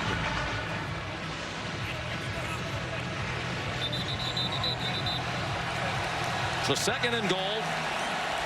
Ball just inside the 3. And on 2nd down, if you want to throw it as an offense, this would be the down where you likely do it. So be careful if you're Oklahoma defensively. For a little play action, they might try to sneak one of those tight ends out in the flat. So mindful of your coverage responsibilities in your eyes. They have 3 tight ends on the field. Alston is the running back. Only 3 carries today for Cobb, their leading rusher. Fake to Alston. Single coverage. They go after the freshman again. Touchdown, Cam Coleman.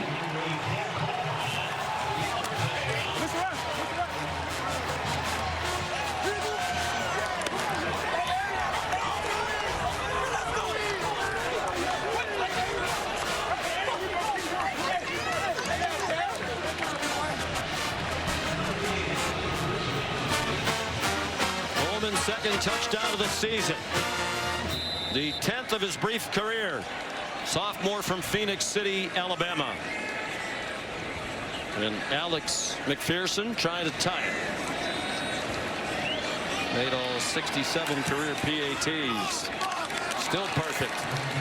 Nifty drive, 60 yards, 8 plays. They took 3:17 to do it. Arnold 5 for 5 on the drive, including the touchdown. And beautiful placement on the back shoulder to Cam Coleman. The enormous Coleman at 6'3" and change, working against the freshman Guillory. That is a matchup that has been very advantageous to the Auburn Tigers. He has a tight split, gives him plenty of room to work all the way to the wide side of the field with the ball. That's not going to be defended regardless of who's out there. You could put Richard Sherman, Darrell Revis, you name it, as the progressive pylon shows you, Cam shows you. The Cam cannot be stopped when the ball is placed that perfectly. 3 catches for Cam Coleman for 88 yards and the touchdown. And they've gone after Guillory a few times. Derek Nix, the offensive coordinator's in the booth offering advice to Hugh Freeze, who calls the plays.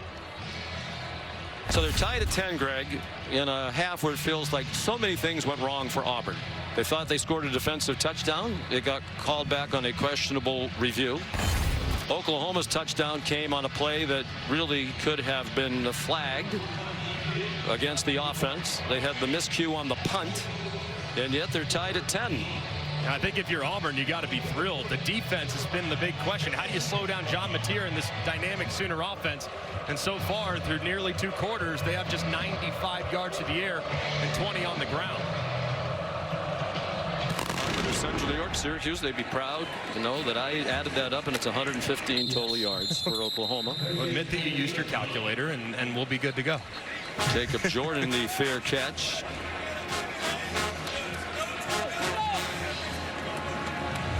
Big part of this too, and just the amount of time that Arbuckle and Mateer have spent together. They obviously trust their young quarterback so much, but how much do you want to put on his shoulders here? You've had some troubles hanging on to the football, and a turnover here giving some points to Auburn for the half would be catastrophic. So you got to be smart if you're John Mateer.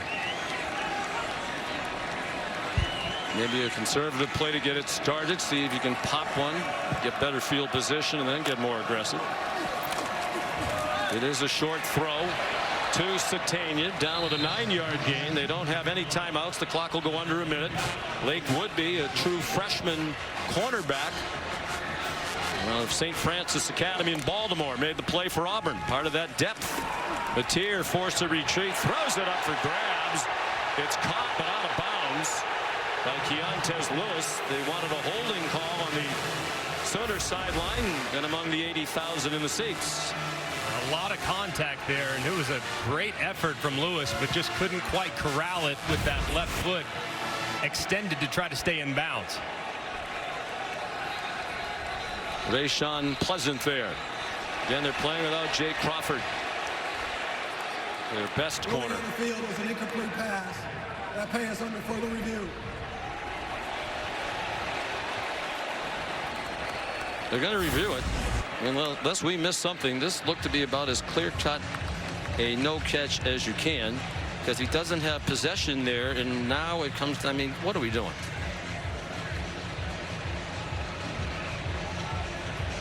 And right there, I mean, it's pretty clear. Doesn't ever have possession. It's a great effort trying to keep that left toe in bounds, but not really that close to a catch, to be honest with you. I would bring in Matt Austin, but he might have laryngitis by now, and we pay him by the appearance. We're over budget. The ruling on the field is upheld.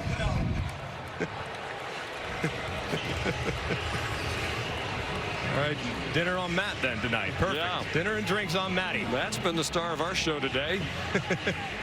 Doesn't take much to be the top dog in this 3-man crew. Well, he thought the officials got it right on the overturned defensive touchdown by Auburn. We didn't. I think we all agreed about the deception that led to the touchdown for Oklahoma. And that's just a smattering. They're 1 out of 6 on 3rd down. Now it's Auburn that might get the ball back with a chance. They could get a stop here. Xavier Robinson in a running back. Mateer has the first down.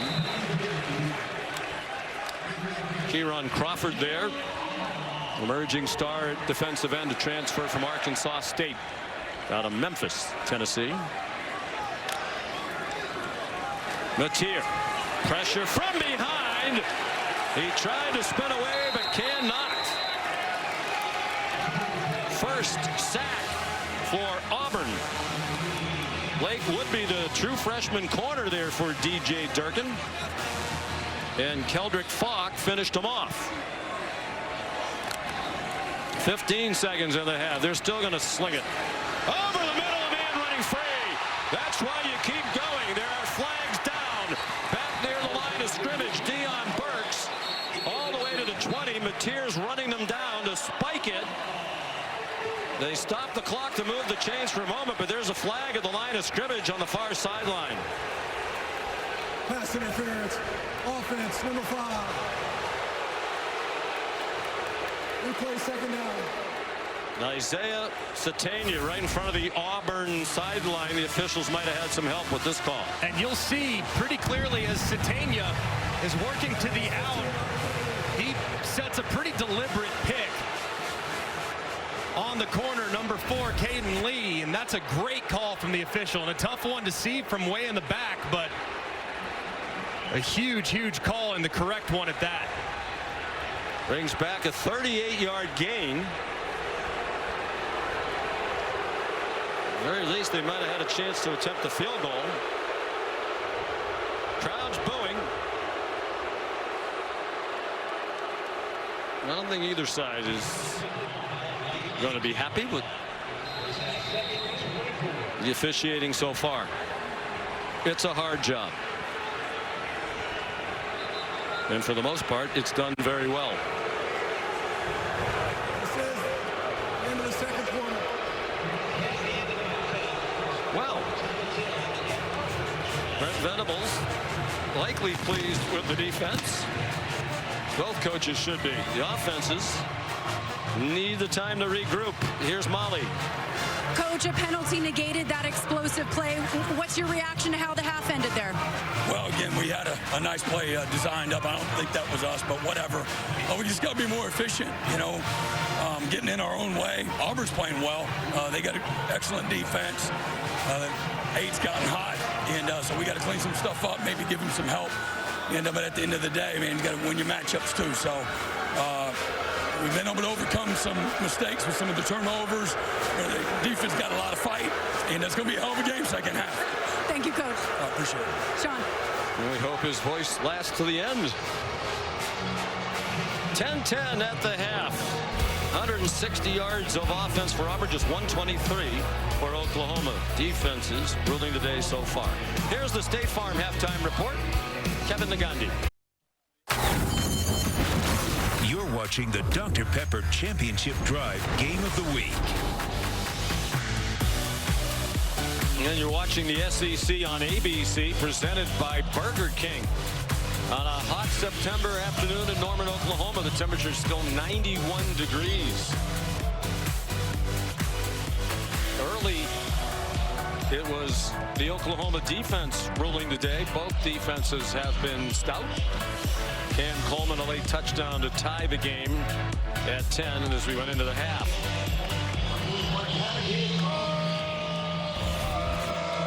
Seven sacks, most in a half in 20 years for Oklahoma. The school record's 9.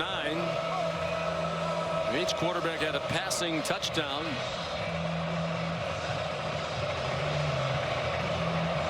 And it'll be decided in the final 30 minutes, or perhaps more than that. And the kickoff from Connor Gibbs is a touchback. Here's coverage where it counts, presented by T-Mobile 5G home internet. It was an eventful first half for the officials, that's for sure. This play initially ruled a fumble return to the house. They decide that it was incomplete, and then a little later on, it looked like Isaiah Satania was about to leave the field. He never did. Stayed on the field, kept 11 players on the field. Nobody covers him. Auburn never sees him, and it's a touchdown. But our official rules analyst, Matt Austin, felt like that should have been a 15-yard unsportsmanlike. So it's been very chaotic here these first 30 minutes. John Mateer, 8 out of 16 passing for 104 and a touchdown in the first half. He hands it off to Torrey Blaylock, who got knocked down for no gain. So what, Greg McElroy, can these coaches do to get the offenses moving in the second half? I think for Oklahoma, they got to find some rhythm in the run game. So far, the coverage from Auburn has been outstanding, so they got to loosen that coverage up a little bit with their backs and John Mateer's legs. Mateer hit as he throws, and it forces the pass to fall short of the intended target.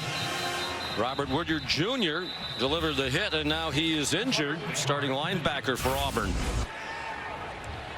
That was a nice pass rush by Woodyard Jr. as Mateer is able to get rid of it just before he arrives. And Woodyard got up on his own for a second, then went back down to the field, favoring that right shoulder, it looked like. Well, we came in talking about the quarterbacks, understandably so. John Mateer, terrific in his first 3 games here at Oklahoma, to the point where many of those who rank these things had him as the Heisman Trophy favorite entering this week. We're still in September. And Jackson Arnold was the quarterback here last year. Now he is at Auburn. I think Jackson Arnold played really well. 12 out of 18, completed his last 7 passes in the first half. Yeah, when he decided to throw it, I thought he was very accurate. He made some nice throws downfield. That's something that hasn't really been a big part of his game here these first 3 weeks of the season, but it's clearly in there. Cam Coleman, he was outstanding there in the first half. The big thing for Arnold now moving forward, though, he's got to get rid of the football. The sacks have become problematic, but several of those sacks were because he was scanning the field and holding it too long.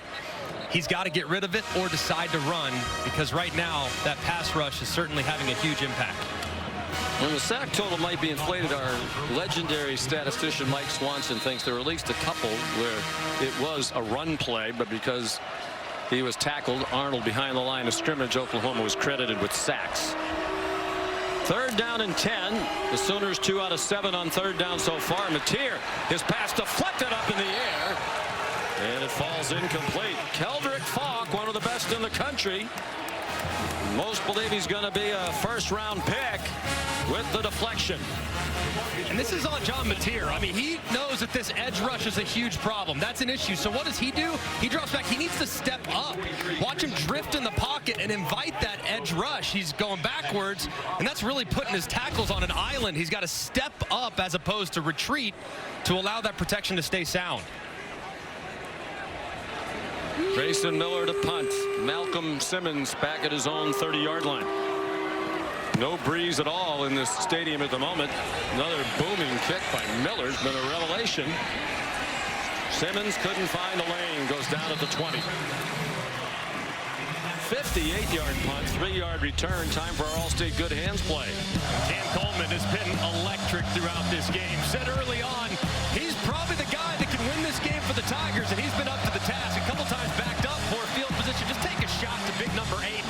One of the highest regarded prospects in recent history at wide receiver. And man, he is making it very unpleasant for the freshman Cortland Guillory, who has been with him in one-on-one coverage throughout most of the game. So they're going to have to give Guillory some help here in the second half, because he's been on islands and it hasn't been good for the Sooners. Not that they needed more help, but the pass rush will be reinforced by the return of our Mason Thomas. All-conference defensive end who didn't play in the first half for Oklahoma due to a targeting ejection last week. That pass batted down by Peyton Bowen. And there's our Mason Thomas, senior from Fort Lauderdale, a difference maker. The player and as a team leader. His matchup against these tackles is a huge advantage for Oklahoma, so you better be aware when 32's on the outside. Jeremiah Cobb on the field, second leading rusher in the SEC entering today. He's carried the ball just 3 times. I think Alston's better in pass protection. That's why he's been out there a lot. The fake to Cobb, and it is our Mason Thomas introducing himself to his old pal Jackson Arnold. Welcome to the game, number 32. Well, that didn't take very long. Here he is, right on the outside, just right around the left tackle. Arnold thinks he has more time than he does, but as he holds, there's nothing there. Ball's got to come out. But how about the pass rush and pursuit from Thomas?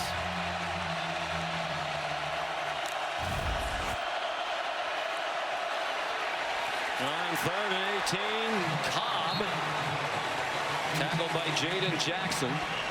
So Arnold sacked 8 times, out matching the career high. The previous times were last year when he was here at Oklahoma behind that struggling offensive line.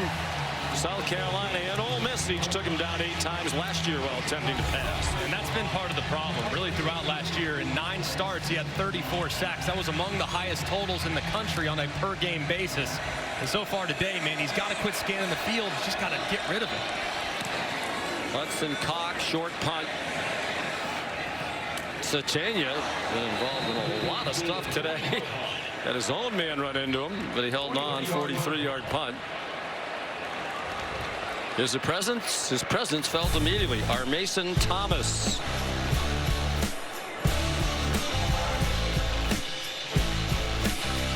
10-10 the score. We're early in the second half.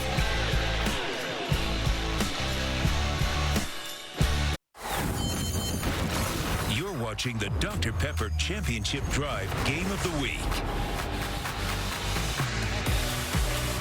And we're back in Norman, Oklahoma. 10-10. In this battle of two unbeatens, two top 25 programs. Auburn back into the rankings last week for the first time since November of 2021. John Mateer on target, and it's dropped. Senator Deion Banks. Rayshawn Pleasant was there for Auburn. And Ben Arbuckle just turned 30 on Monday. In his first year here, and he has already started to get attention as a potential head coaching candidate, which seems a little hard to believe given that 5 years ago he was an offensive coordinator in Seminole, Texas. Hand off to Blaylock. 7 years ago he was an unpaid volunteer assistant at Houston Baptist. There's his wife Lauren. They were newly married. He had a job in the oil and gas business out of West Texas A&M where he was a quarterback. Said, I did it for 3 months. I hated it. I want to be back in football.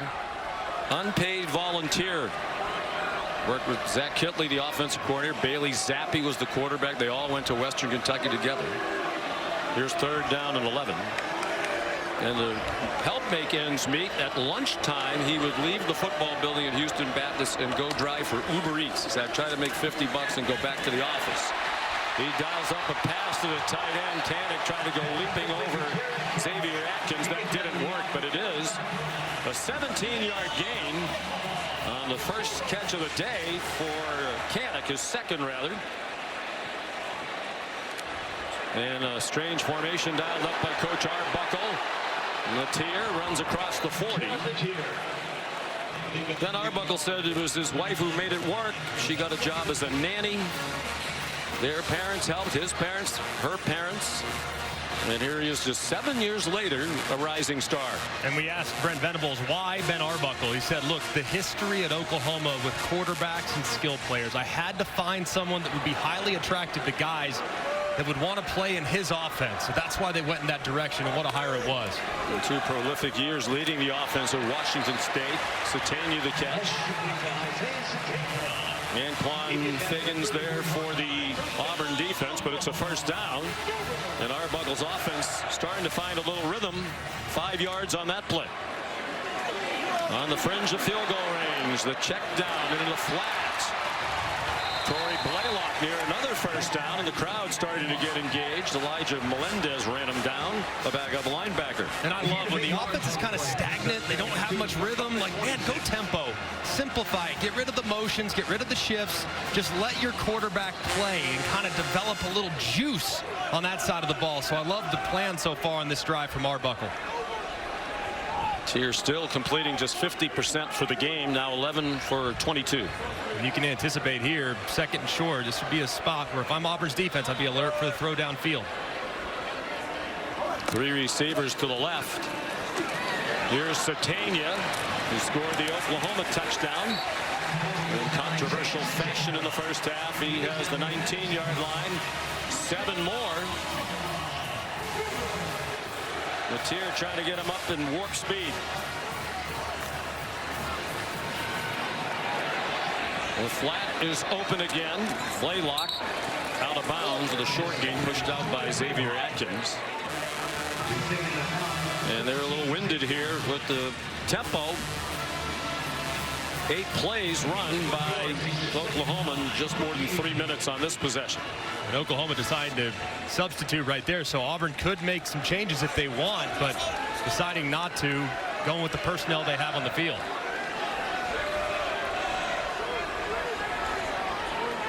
Devontae Barnes in at running back now. 3 receivers to Mateer's right. Look out for Falk. He went leaping in the air, didn't get him. Now a wide open receiver, and it's through the hands of Devontae Barnes along the far sideline. Mateer continues to drift in the pocket a little bit, getting a little too deep, putting those tackles in a very tough spot, but a great job stepping up this time, keeping his eyes downfield, and the ball secures it. He walks into the end zone. Big missed opportunity, and just goes to show you the instincts that John Mateer has at his disposal. 3 out of 9 on third down, but 3 for their last 5. They are in field goal range. Be prepared here. This is where Auburn likes to bring all-out pressure. You look at all those guys lined up. It looks like it's going to be a blitz from DJ Durkin.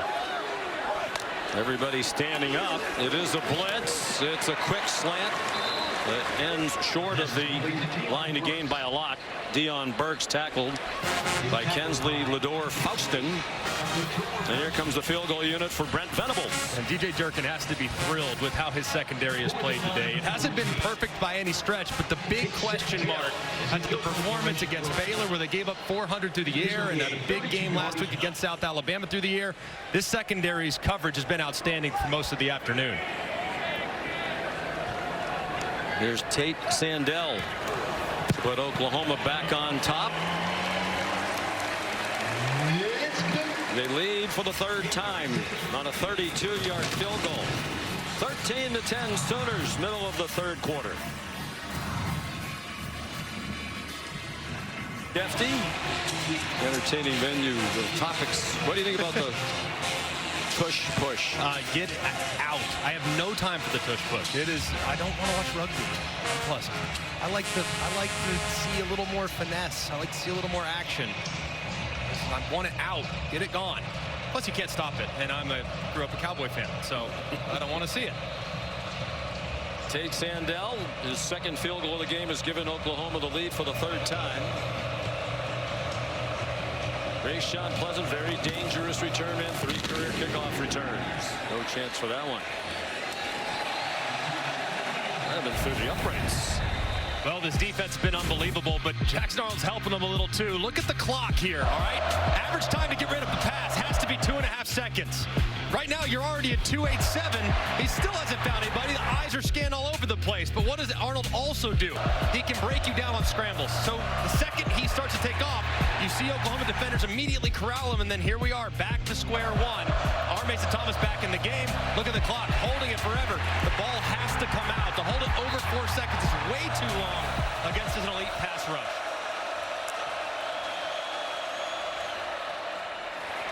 Eric Singleton did tackle along the sideline by Cortland Guillory to stop it after a 5-yard gain.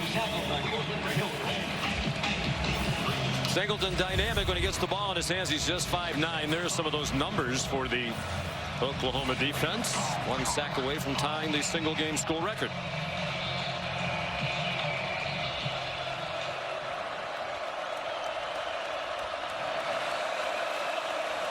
Amari Alston, the running back. Heavy pass offense today for Hugh Freeze.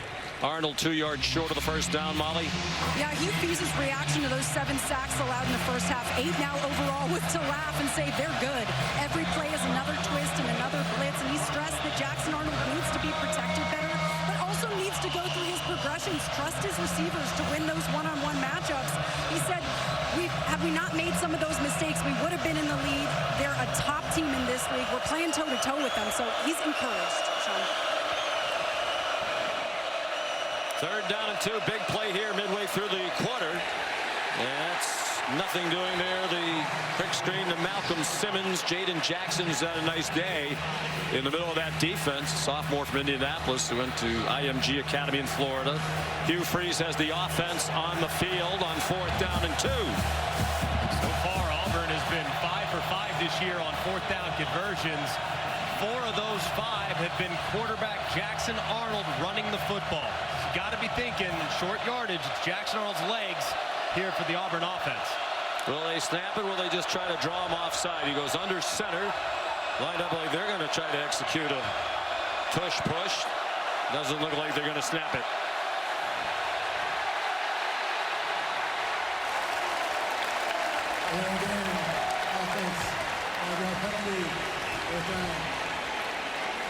And I would agree with Coach Freeze, you should punt. I mean, they're 1 for 9 on 3rd down today, so they haven't exactly been effective.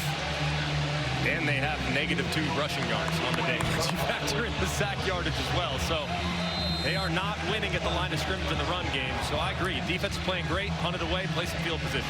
They're surprised they haven't had more design runs for Cobb. Here's Cock punting. I am. I think Cobb has got to get involved, especially on the perimeter. He's got great speed. You got to get it outside the tackles at some point. So Tanya, the fair catch of the 48-yard punt. Well, these two defenses have been terrific through the first 3 games, and they're doing more of the same head-to-head today.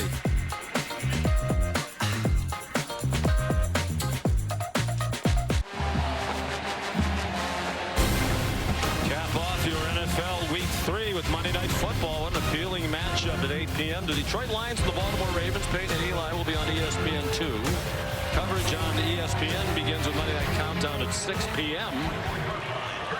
Lions, after a tough start to the year, Green Bay scored 52 in beating Chicago last Sunday. Ravens won 5 games in a row on Monday Night Football. Torrey Blaylock on first down. Oklahoma field goal drive on their last possession to take the lead. The previous 7 possessions, they did not hold the ball for more than 1 minute and 58 seconds. 3 yards on the play. 4 yards on the play makes it 2nd and 6 from the 28. On 2nd and 6, and another tackle for a loss, and it's Keldrick Falk. Malik blocked in there as well for Auburn. Sophomore from Pike Road, Alabama. Big question for DJ Durkin was whether or not that front 4 would be able to hold up against the run, and so far they've been up to the task. And now 3rd and 10. It's got to be looking in the direction of Burks. He's been their best guy so far. Can he create some separation?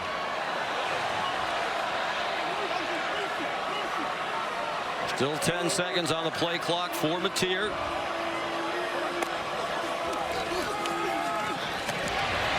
It is Deion Burks, and they wrap him up well short of the first down. There's a flag on the near sideline. It's for offensive pass interference, which Auburn will turn down and force 4th down, you would think.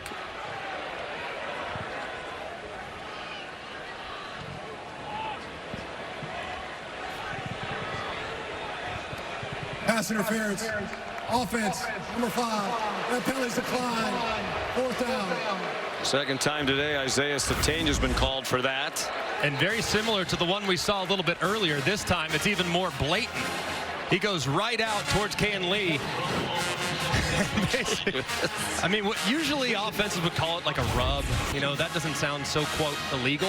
Yeah. That right there is just a bona fide pick. I mean, that's a pick and roll all the way to the hole right there. Well, how many things has he been involved in? He had the fumble that turned out not to be a fumble. The fumble originally returned for a defensive touchdown by Auburn. He's had 2 of those pick calls now. He was the player who scored the Oklahoma touchdown when he should have been flagged.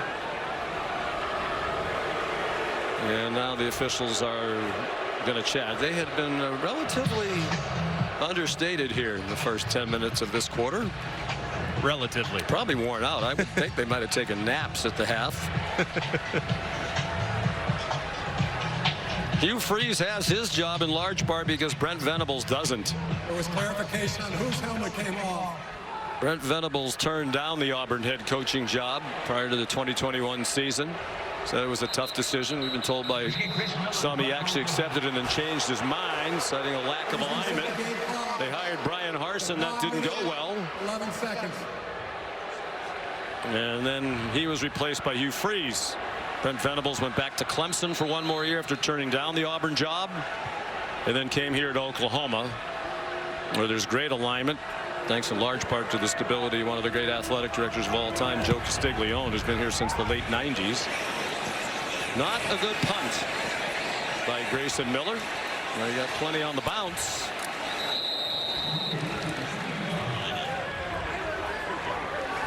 This has been a good fit for Venables, but the locals would like to see more wins, don't they all? The numbers and the rushing numbers impacted by the 8 sacks. If you look at the passing numbers, I mean, it's really just been 2 massive plays by Cam Coleman down the field. So just the consistency in the passing game hasn't quite been there, but Cam Coleman's been a bit quiet here in the second half. You got to get him re-engaged, get him back involved, get him a touch on this drive. Oklahoma had the ball on that possession for just a minute and 9 seconds. Under 5 to go, third quarter. Can either offense make a big play that isn't wiped out by a penalty or a replay review?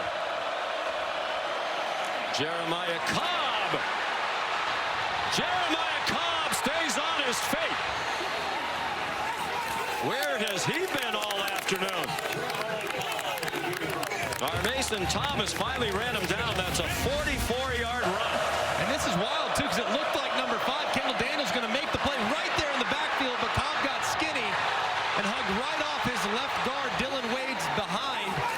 Somehow found his way to the second level, and you saw some of the speed in the open field. Had 314 rushing yards through the first 3 games. That was second in the SEC. And with a heavy lean on the pass, with Alston a better pass blocker, Cobb hasn't been out there much. Alston's back out there now. And stays in the pass block. They have an open receiver, and it's an incomplete pass. Coleman behind the defense again, and the throw is off target in the back of the end zone. Man, that's a throw. If you're Jackson Arnold, you will literally remember forever. I still remember when I overthrew against LSU in 2010. And that one, Cam Coleman, perfect stutter go. Beautiful, beautiful route. Bites on it immediately, does Jordan, and he gets behind him, and the throw just off the mark, and a big, big missed opportunity for the Tigers. Got past Davon Jordan, a backup corner, sophomore from Tulsa. Big miss. Chance for the first lead of the day for Auburn. 2nd and 10. Plenty of time and a bad throw. In the general direction of Horatio Fields. He's a big target. That one was well off the mark. A big call here for Hugh Freeze. His kicker, McPherson, said he's probably comfortable kicking it from about 50 right now. Right now, they're at 50. So Jackson Arnold has got to get rid of the football to make this field goal easier, because you got to anticipate for Brett Venables, you're going to get pressure, maybe all-out pressure.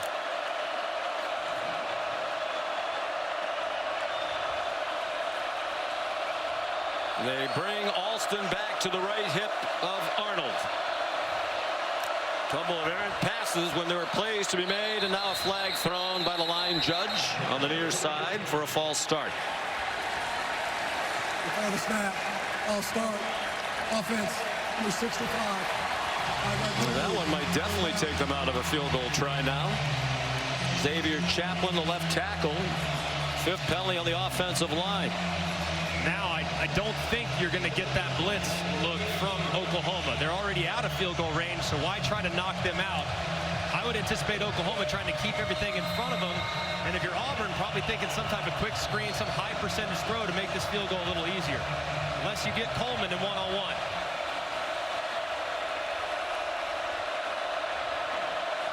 Blitz look right there. Now they're going to check it.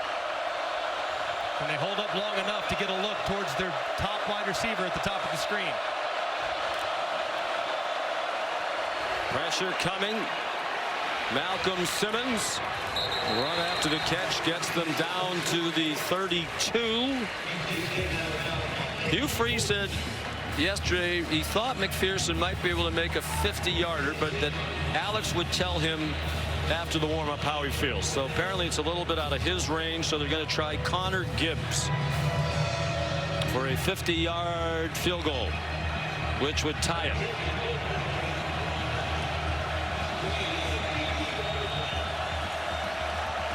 Gibbs, a transfer from Southern Miss, was 3 out of 4 last year from 50 plus. From 50, low and wide right. Hugh Freeze said yesterday he thought Auburn would have won 4 more games last year had they had McPherson. They were one of the worst field goal kicking teams in the country without him. And he said it's not just the misses that change the score, but then the other team gets good field position when you miss on a long field goal try like this. That, and it just really never had a chance, too. So the special teams been impactful, all the wrong reasons for Auburn in the kicking game the last couple of years. Gibbs has plenty of leg to make it. As long at Southern Miss was 59. That was from 50 with the breeze really not a factor. So Oklahoma hanging on to this 3-point lead. Matier forced back. Deion Burks. Another hard tackle. It's been a hard-hitting football game. That was Champ Anthony, one of their defensive captains, who's, as you can see, playing with a club. And apparently there's a problem with that right hand. Keep an eye on 4 here. Tried to get it deep to him last time in this formation. I think they stopped it just in the nick of time for Anthony. He was trying to get the attention that he's in some distress. First charge timeout. Auburn. 30 seconds.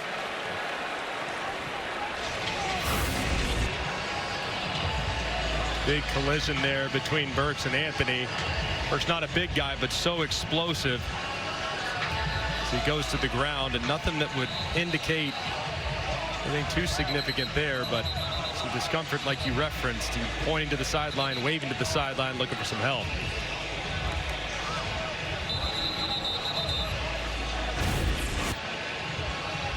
So Auburn has to use the timeout. Anthony's out of the game, one of their best defenders in the secondary.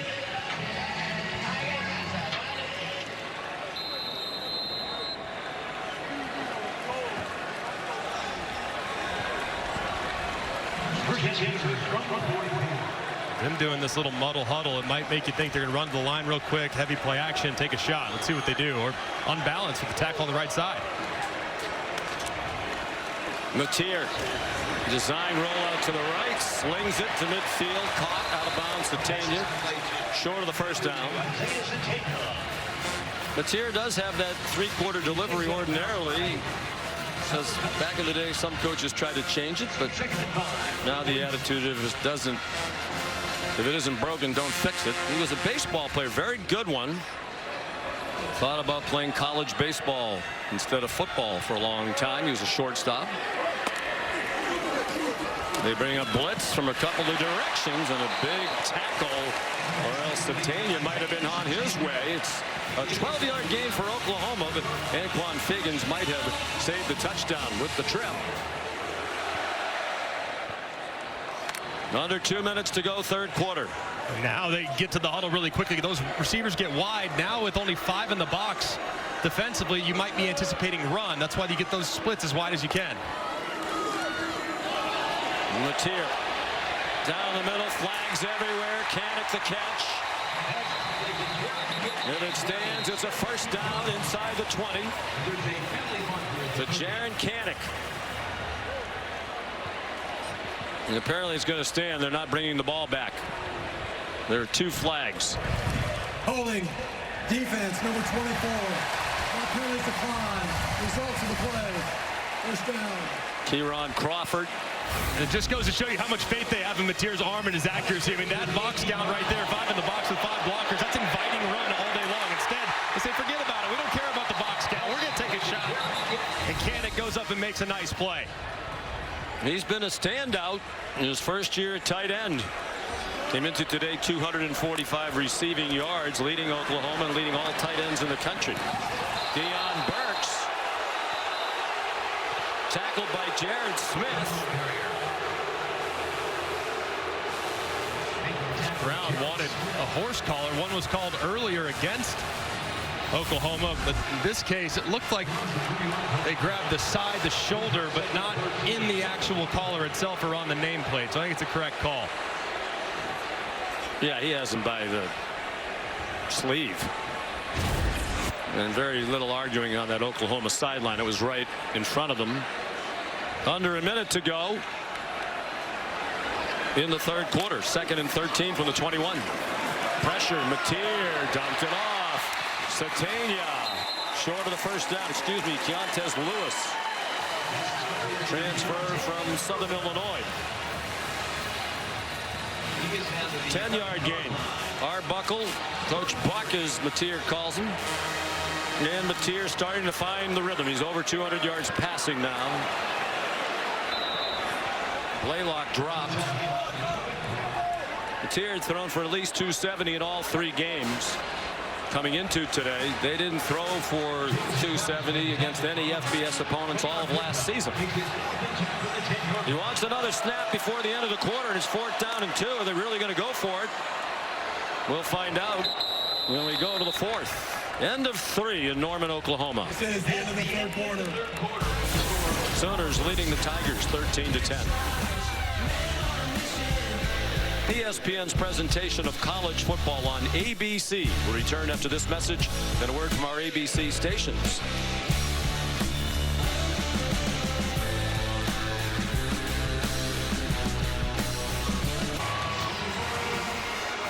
You're watching the SEC on ABC from the Palace on the Prairie, Gaylord Family Oklahoma Memorial Stadium. The defensive struggle through 3 quarters. 8 sacks for Oklahoma, 1 shy of the school record. And as we go to the 4th, with a 3-point Oklahoma lead, the Sooners have it 4th down and 2 at the Auburn 10, and Brent Venables has the field goal team on. Tate Sandell has already made 2. This is a 28-yard attempt.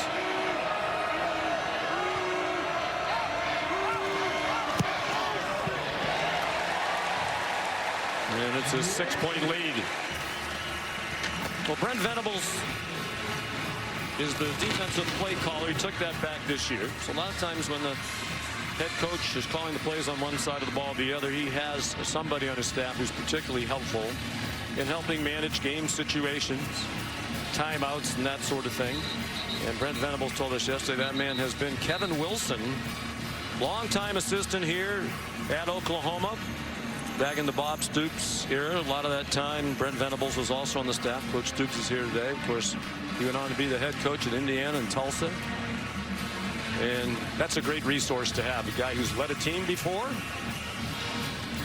Tremendous. And just has a great feel for the team, feel for the game, has been around for a very long time. So while some rely exclusively on analytics and things like that and win probability, to have that plus an experienced head coach to rely on as a sounding board is tremendous.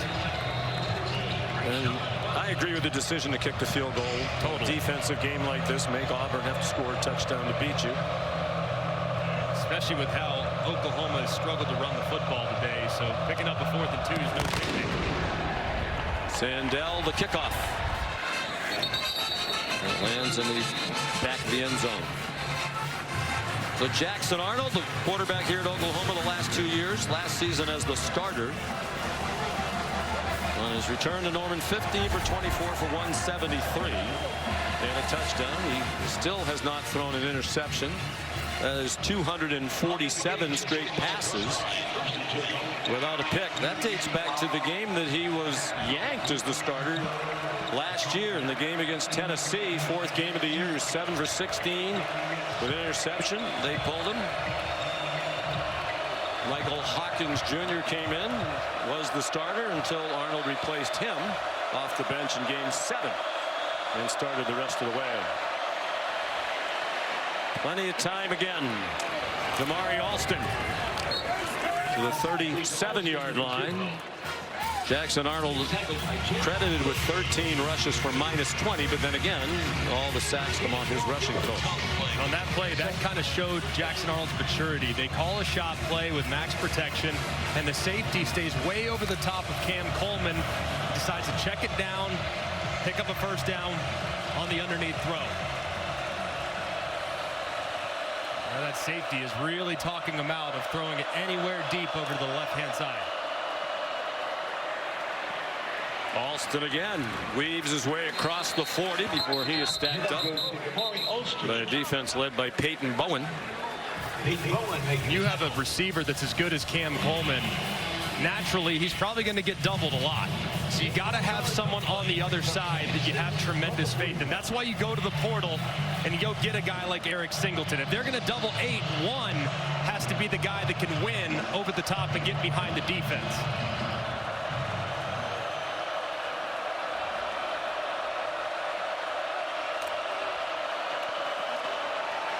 Design run for Arnold. Down at the 44, a gain of 3. He set the tone early. First game as the Auburn quarterback on the road against a good Baylor team. Rushed for 137 yards, and like John Mateer for Oklahoma against Michigan, I think wanted to send a message to teammates and the fan base about their toughness, willing to do anything to help the team. He's definitely done that. No one's questioning toughness at all, man. He can run it, that's for sure, but it's tough against a great defense. We're 1 out of 10 on third down.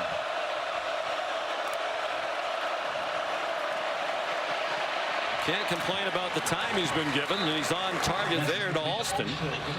Toby McKenzie made the tackle, but it's 6 yards to the 50-yard line and a first down for Auburn. Auburn now is continuing to try to find opportunities to take some shots, but it's mostly been RPO calls from time to time. If you'd like a one-on-one, go for it, but you still have opportunities to run the ball inside with 2 tight ends in the game. See if they double Coleman this time, because they've got the same formation. They try to take shots in multiple times, and here's the defender talking you out of it. He's now 20 yards off the line of scrimmage. Some space on the catch for Malcolm Simmons. Tackled around the legs short of the first down by Jacoby Johnson, junior from Mustang, Oklahoma.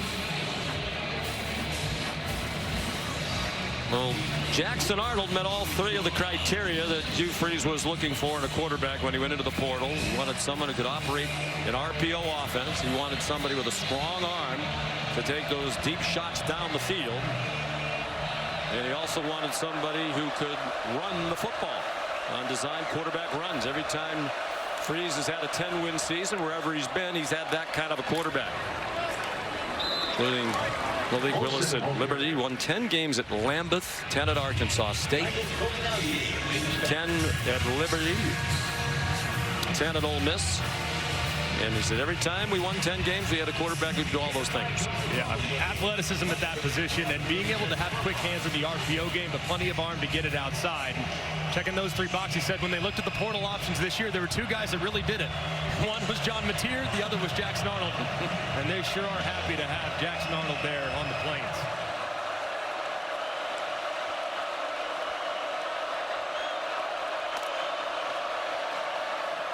He pulled it down. Looked like he had a lane to his left, but he got smothered for a loss by Dominic Williams, the senior from Torrance, California, transfer from TCU. And these twists have been giving Auburn some fits all day. This time it's a TT, that's tackle twist. And Dom's able to drop him behind the line of scrimmage. And both teams have done a really good job, don't you think, Greg, in putting pressure on the quarterback, particularly Oklahoma's defense, but also maintaining discipline in their rush lanes. They really have, because both quarterbacks are a tremendous threat to take off and run and beat you. Here it's looking like blitz. On 2nd and 14 with Alston, the running back. Throw out wide. Singleton stayed on his feet. Got back to the original line of scrimmage, but they're going to need close to 10 on third down. Kendall Daniels missed the tackle, and then Sammy Omosigo was there. Omosigo's moved from will linebacker to the middle this year. What does Brent Venables do here? 3rd and 10. They go after, they've called pressure multiple times here in this situation. Do they call pressure again, or do they drop out? Because it's looking like max protect. Here's where they show their pressure. Do they bring it or do they drop out? Auburn makes their check, anticipating pressure. Looks like they might stand it this time. Need a snap. Play clock at 1. That's going to be a double pass toward the end zone, and incomplete. Man, it looked like for a moment there was going to be a pass interference at the end of this. It looked like, you'll see quickly, he'll drop back, and then there's a deep ball going this direction. It's well executed. The throw hangs too long, but as the receiver is wide open, look at the close. It looked like contact was pretty close right there. There's the contact. That's got to be pass interference, and a big one let off the hook there from Oklahoma. Gentry Williams had the coverage.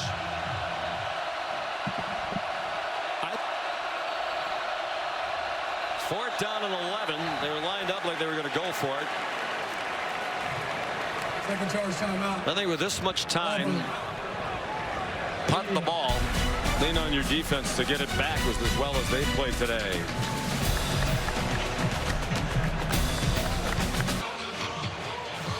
Take a look at this last play from the AT&T connected cam. You see the back judge desperately trying to get out of the way of where the ball's about to land, but I think he missed one there. I think the defender is there way too early, collisions the receiver, impacts his ability to make a play, and that should have been called pass interference. Well, he still wasn't looking at the player trying to get out of the way, which obviously if he got in the way, it would have been perhaps even worse than the no call. He has teammates out there supposed to help him and throw a flag in that situation. They're going for it on 4th down and 11. Jackson Arnold takes off running. Jackson Arnold has a first down. On 4th and 11. Father Todd on the left. Mom Sharon on the right in the orange. What a play by their son. A 15-yard gain. Hugh Freeze going for it on 4th and 11.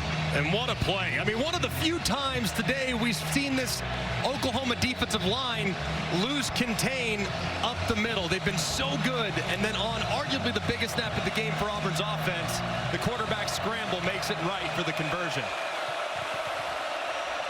8:40 to go. Auburn has not led today.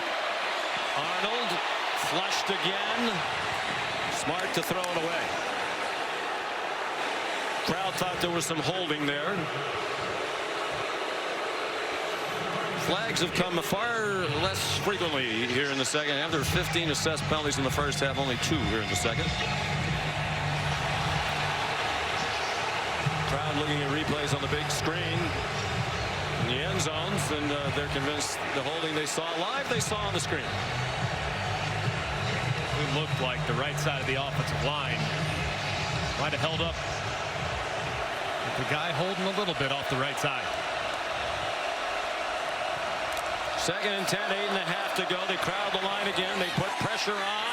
It's up in the air for Malcolm Simmons and broken up by Gentry Williams. What we're talking about a moment ago, when you have the double team to Cam Coleman, someone on the other side has to win. This time, Simmons does get behind. The ball slightly underthrown. Might have gotten away with one there, too. Might have been early again on the contact. He never really turns around and tries to make a play on the ball. That could have probably been called a pass interference as well. 13th play of the drive. They've had the ball for 6.5 minutes. They've taken it 52 yards. Seen all their pressure adjustments the last couple series. What did they do this time? Looking like pressure, all-out blitz. Where are you going to throw it? Find your one-on-one. Arnold, plenty of time. Caught, taken down just short of the first down is Horatio Fields. So here comes another 4th down. They went for it on 4th and 11 and converted.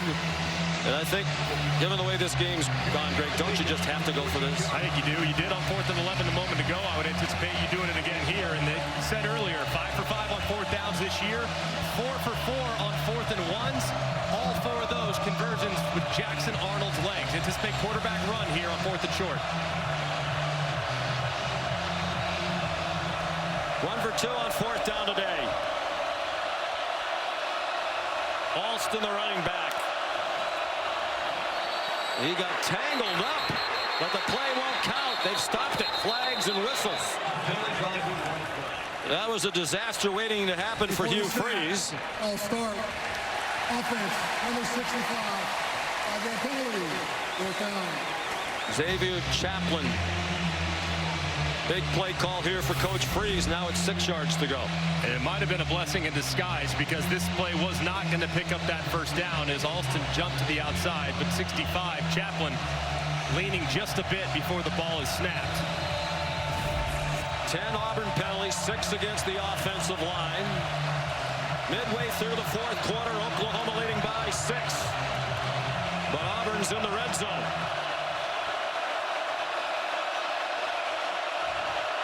Interesting defensive front there. Under big duress. Flags are down. The pass is incomplete. Intended for Cam Coleman. It was Guillory in the coverage again. And the official on the far sideline indicating it's against Oklahoma. Pass interference. Defense, number 4. And the results, automatic. First down. This has been a very favorable matchup all game long for Auburn. It's Guillory working against Cam Coleman. Left arm grabbing the shoulder most of the way. Right there, left hand. No question. Big question is, was the throw catchable? But I think still, either way, it's pretty obvious defensive holding or defensive pass interference.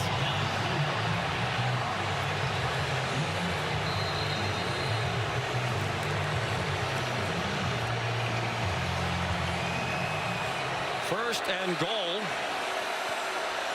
at the 4. 3 tight ends on the field for Coach Freeze. Simmons breaks a tackle. Touchdown, Auburn. Malcolm Simmons has tied the game with 7:08 to go.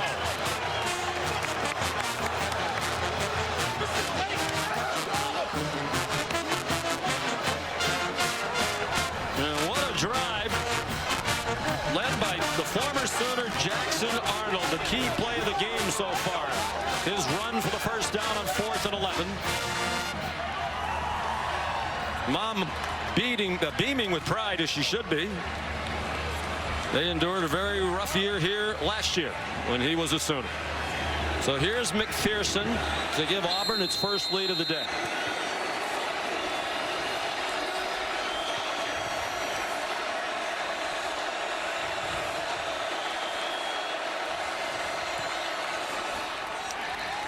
(17-16) Tigers.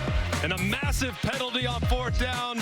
Pass interference on Guillory gives Auburn new life. They go with a little jet sweep handoff to Simmons, who ties it. The extra point pending gives Auburn a big lead.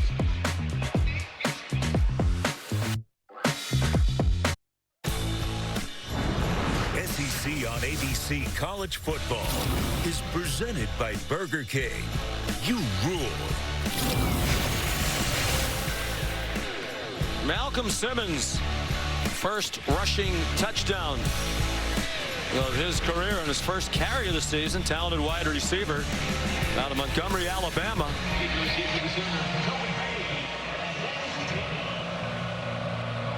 Oklahoma trails for the first time this season in the 4th quarter of its 4th game of the year. Connor Gibbs the kickoff. Jacob Jordan won't try to run it back as it lands in the back of the end zone. And this was a really good read here by Jackson Arnold. You're going to see the sweep read, but look at his eyes on the left-hand side. He sees those Oklahoma defenders stay inside.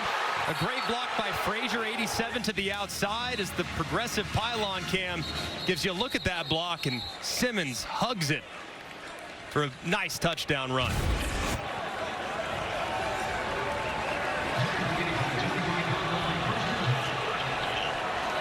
What a feeling it must be for Jackson Arnold. He has been rock solid in his return to Oklahoma to face the Sooners when we played the last 2 years. Mateer, short pass. Dion Burks just shy of the first down. Kevin?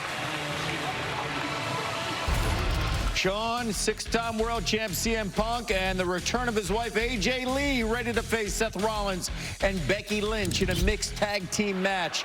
Stream WrestlePalooza exclusively on the ESPN app.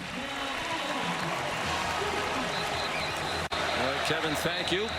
Mateer rushed for 4 and a first down. There are a couple of Auburn defenders who are still on the grass.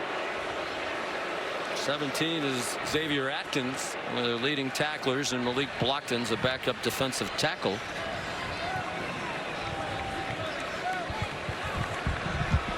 Timeout, 6:40 to go. Auburn by 1.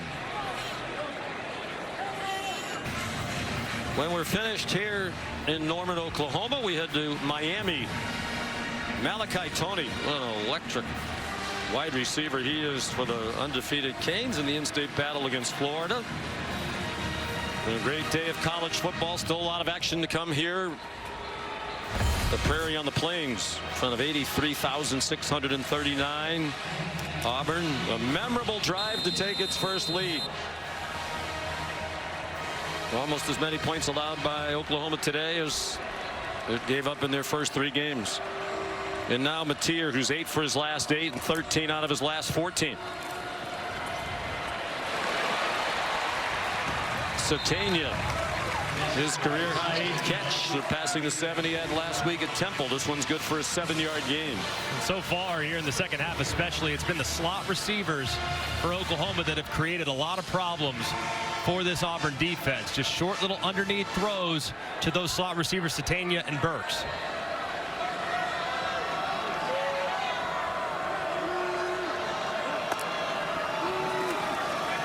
Four-man rush, well blocked. Here's Kanik. First down to the 40-yard line, tackled by Rayshon Pleasant. Kanik was a good linebacker in the rotation last year for Oklahoma, but he thought he could do more to help the program. He went to Brent Venables and said he'd like to be a tight end, H-back type. Venables said, okay, we'll try it, but if we have a shortage of linebacker, we might send you back. Well, he's been a great tight end, and he's not going back to linebacker.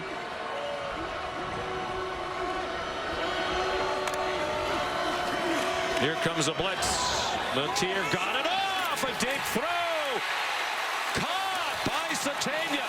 Out of bounds, say the officials. That he was juggling the ball. Sylvester Smith had the coverage.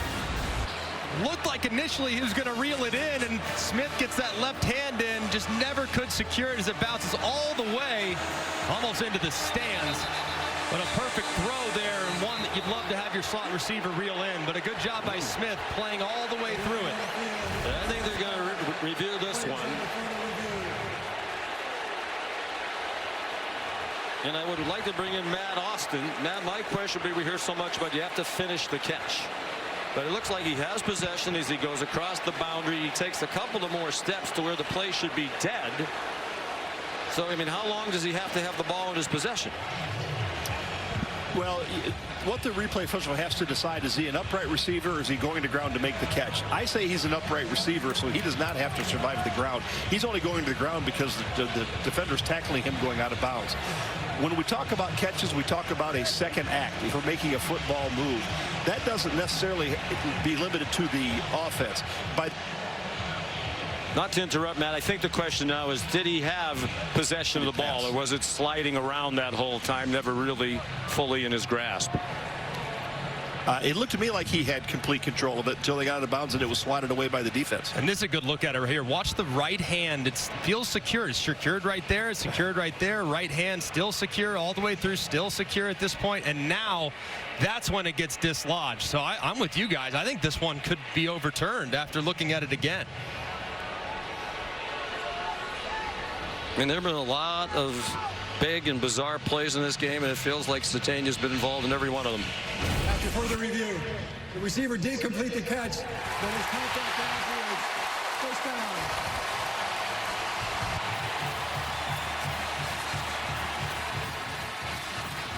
It's been an agonizing day when it comes to the officiating and replay reviews for Hugh Freeze today. All day long. And now Oklahoma at the very least in field goal range to retake the lead as we approach 5 minutes to go. It's a 31-yard play to Satania. This point of the field, too, this is really where Oklahoma, they're very pass heavy at the top of the red zone, but as they start to get closer, this is where they start to really lean on the run game. And Auburn's been great against the run today, but can they find the necessary yards here on a pivotal drive? Career highs for Satania, 9 catches, 127 yards. And he has the Oklahoma touchdown. The blitz, running room for Matier. Matier, touchdown!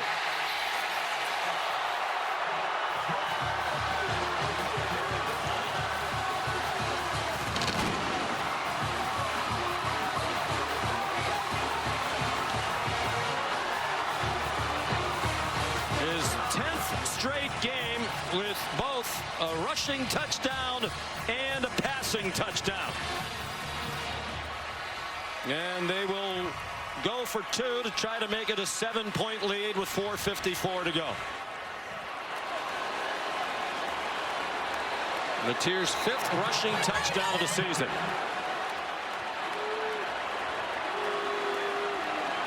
Blaylock, the running back.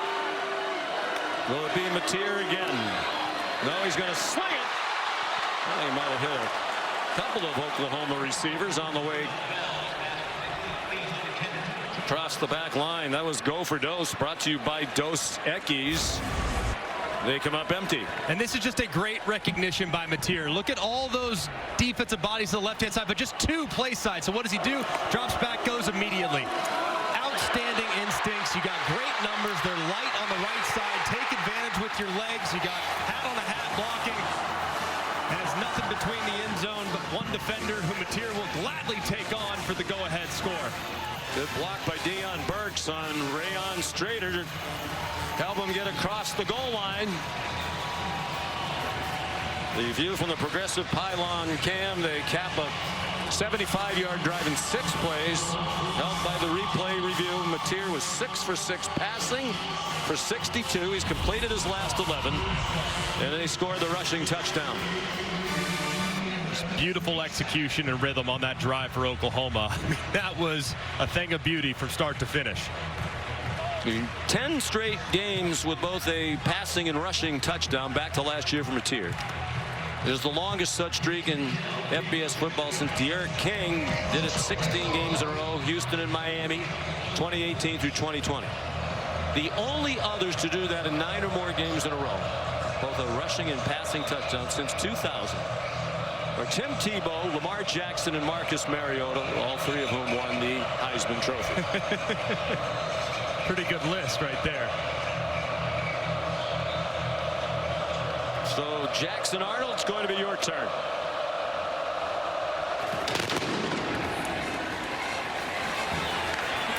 Pleasant might as well try it. He's dangerous. Started 1-yard game. There's a flag down. He made the 25, but they're likely going to bring this back. Samuel Masigo made the tackle. During the return, illegal block in the back. Receiving team, number 21. Penalties half the distance to the goal. First down.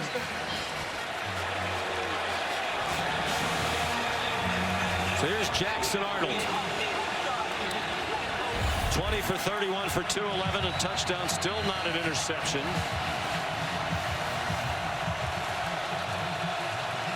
What an opportunity for this young man, too. I mean, you know he's been dreaming about it. He's tried to downplay it. But an opportunity to come back to a place that you called home and to steal one from him and to drive right in front of you has to be something that guys live for. He was under the radar all week, declined all media opportunities, probably on the advice of the coaching staff and sports information folks.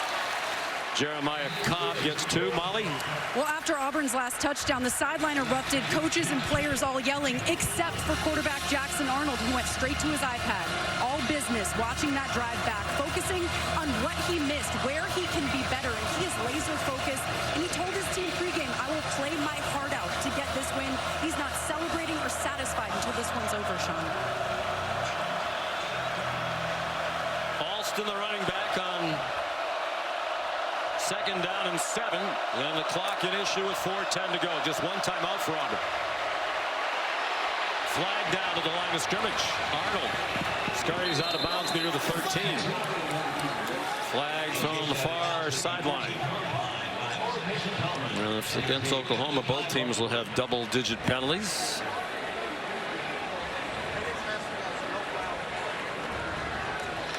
There is no foul for an illegal formation. The results of the play stands. 3rd down.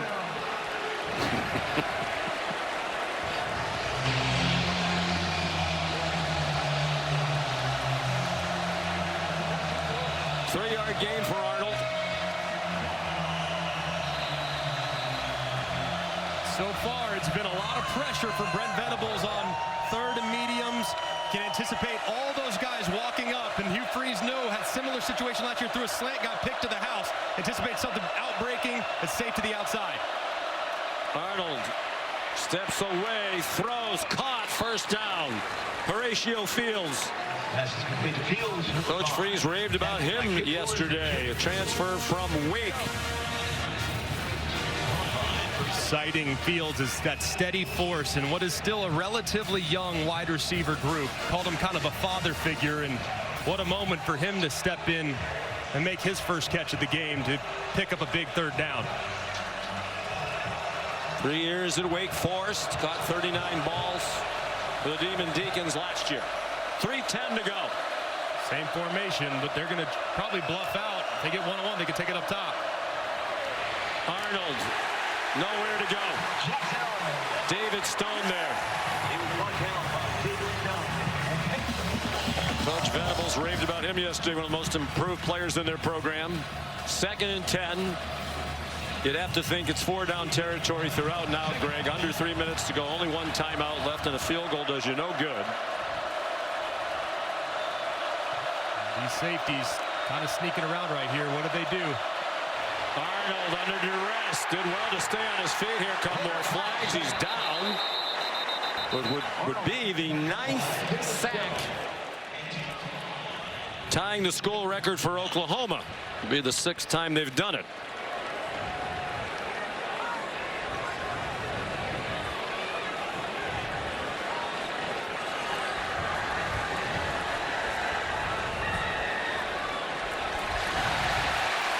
Holding.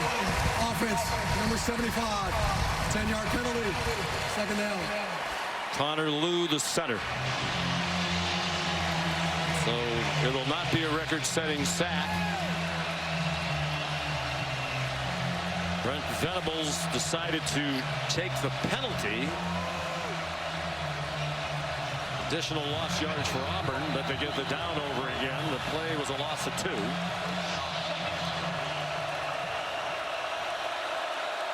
Seventh penalty on the Tigers' offensive line. And the 8th is just... The snap. Start.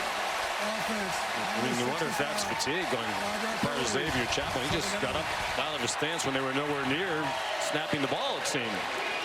That's 3 or 4, it feels like, on him by himself, saying to his quarterback, I can't hear you. And it's not going to get much easier as they back closer to what is a very loud section of the stadium. 6 false start penalties on the O-line, 2 holding calls. It's a loud building with a sellout crowd of more than 83,000. And they didn't get it off before the 2-minute timeout. Their whistle sounding. Arnold got rid of it in the end zone, but I don't think that's going to count. Prior to the snap, this is the 2-minute timeout.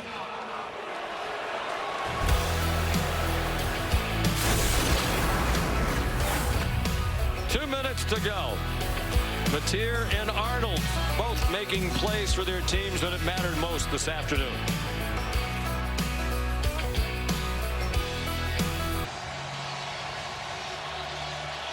When we're finished here, we go to Miami. DJ Lagway off a very rough outing at LSU last Saturday night, 5 interceptions. Trying to turn that around for the Gators against the undefeated Hurricanes. 2nd and 25. Goal here for Jackson Arnold. You still got 3 downs to get it, so try to get half of it back right now to set up 3rd and 12 or better.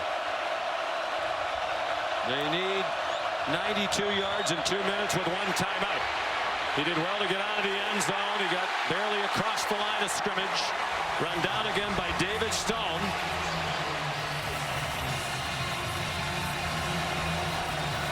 Third down.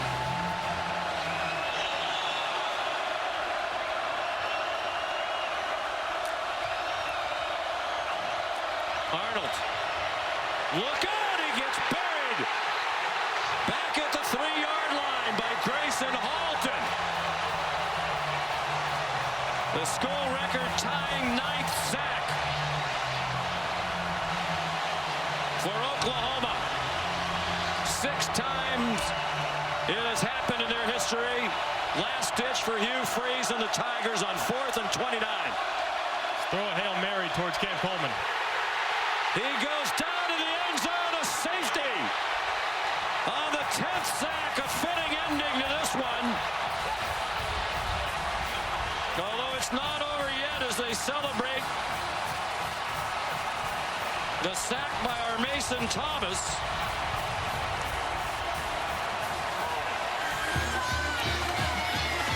I don't think that's the worst thing really that could have happened to Auburn, because if they stop the fourth down, Oklahoma without the score, they just take a knee and the game's over. Now there's at least a possibility, albeit very slim, for Arnold and the Tigers. Correct. I mean, it's not the worst thing ever, but still the right side of the offensive line, and R. Mason Thomas just missing the first half, certainly making his presence felt. For all intents and purposes, putting it on ice for Brent Venables. Back doing what he does so well, calling the defenses. Brent Venables, that's where he made his name. Here under Bob Stoops, Clemson under Dabo Swinney. 10 sacks, the single game record all by themselves. And barring something really unusual, Greg, they're going to go to 4-0 Oklahoma without a takeaway on defense. They have not taken the ball away yet. And Coach Venables was bemoaning that after the big win against Temple, but that doesn't matter when you keep winning and keep the other team out of the end zone. So it's a free kick from the 20. They're lining up like it's going to be some attempt to pooch it perhaps, and then recover it. That'll be Hudson Cox, the punter.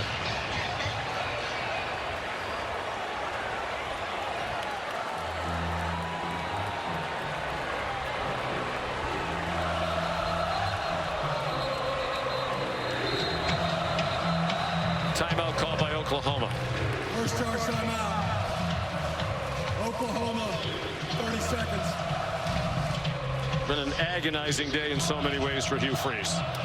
So many things that will be replayed in the review of this game,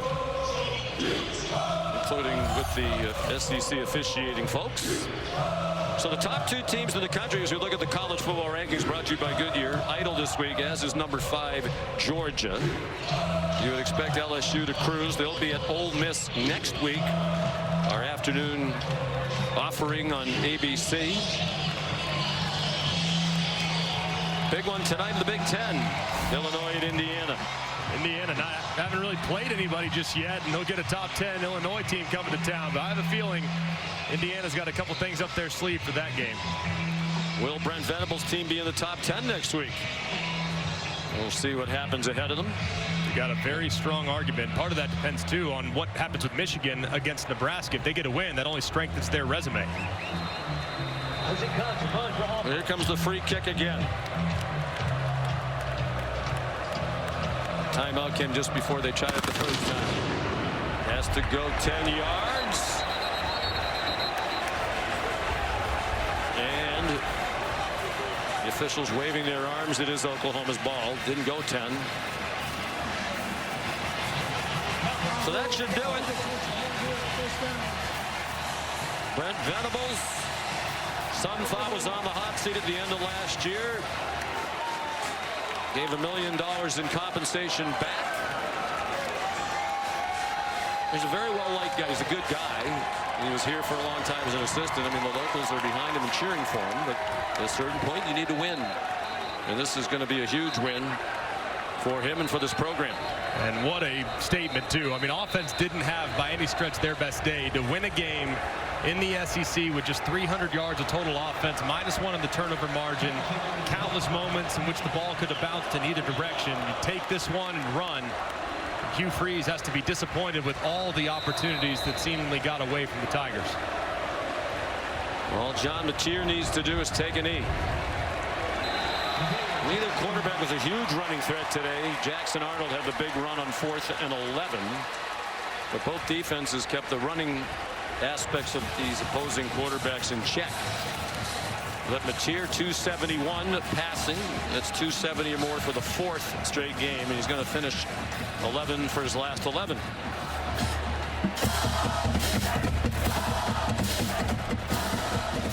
And perhaps we should note that safety was important to some. Significant for many. And as the game went off with Oklahoma as a 6.5-point favorite. And they win by 7 with those late 2 points. Jackson Arnold, in my opinion, Greg, valiant in defeat. under tough circumstances, coming back to a place where it didn't go well for him and where he was booed when he took the field today. I think he played really hard, and there were some mistakes made for sure.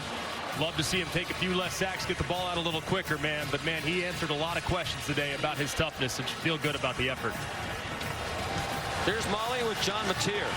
John, your 5th rushing touchdown of the season puts you guys ahead. What was your mentality in the moments that mattered most tonight? Yeah, we didn't have a choice there. We didn't put ourselves in the best position, but we got it done, and that's what it's all about, coming together in the 4th quarter. That's what we train for. So. Your defense with 10 sacks today. That sets a school record. What is it like watching that group from the sideline? I mean, it's real fun to watch from the sideline, but it's not very fun to practice against. So we go against it all the time. That's an amazing group. They work so hard, and they deserve every bit of it. You told us that you embraced the pressure and the expectations. How has this group elevated you to be able to rise to those expectations? I mean, they all hold me accountable, and we all hold each other accountable, and we know what's going to happen in the end because we believe in each other. So that's the most fun part. Congrats on the win. Thank you. Thank you. John. An impressive young man on and off the field. Enjoyed our visit with him. All the intangibles that make him a very popular team leader. Chosen as one of their captains, even though he just arrived in January. The Sooners are 4-0. Stay tuned for Florida and Miami. Oklahoma wins 24-17. Let's send you to the studio. Here's Kevin. Thank you for watching this presentation of the Southeastern Conference on ABC.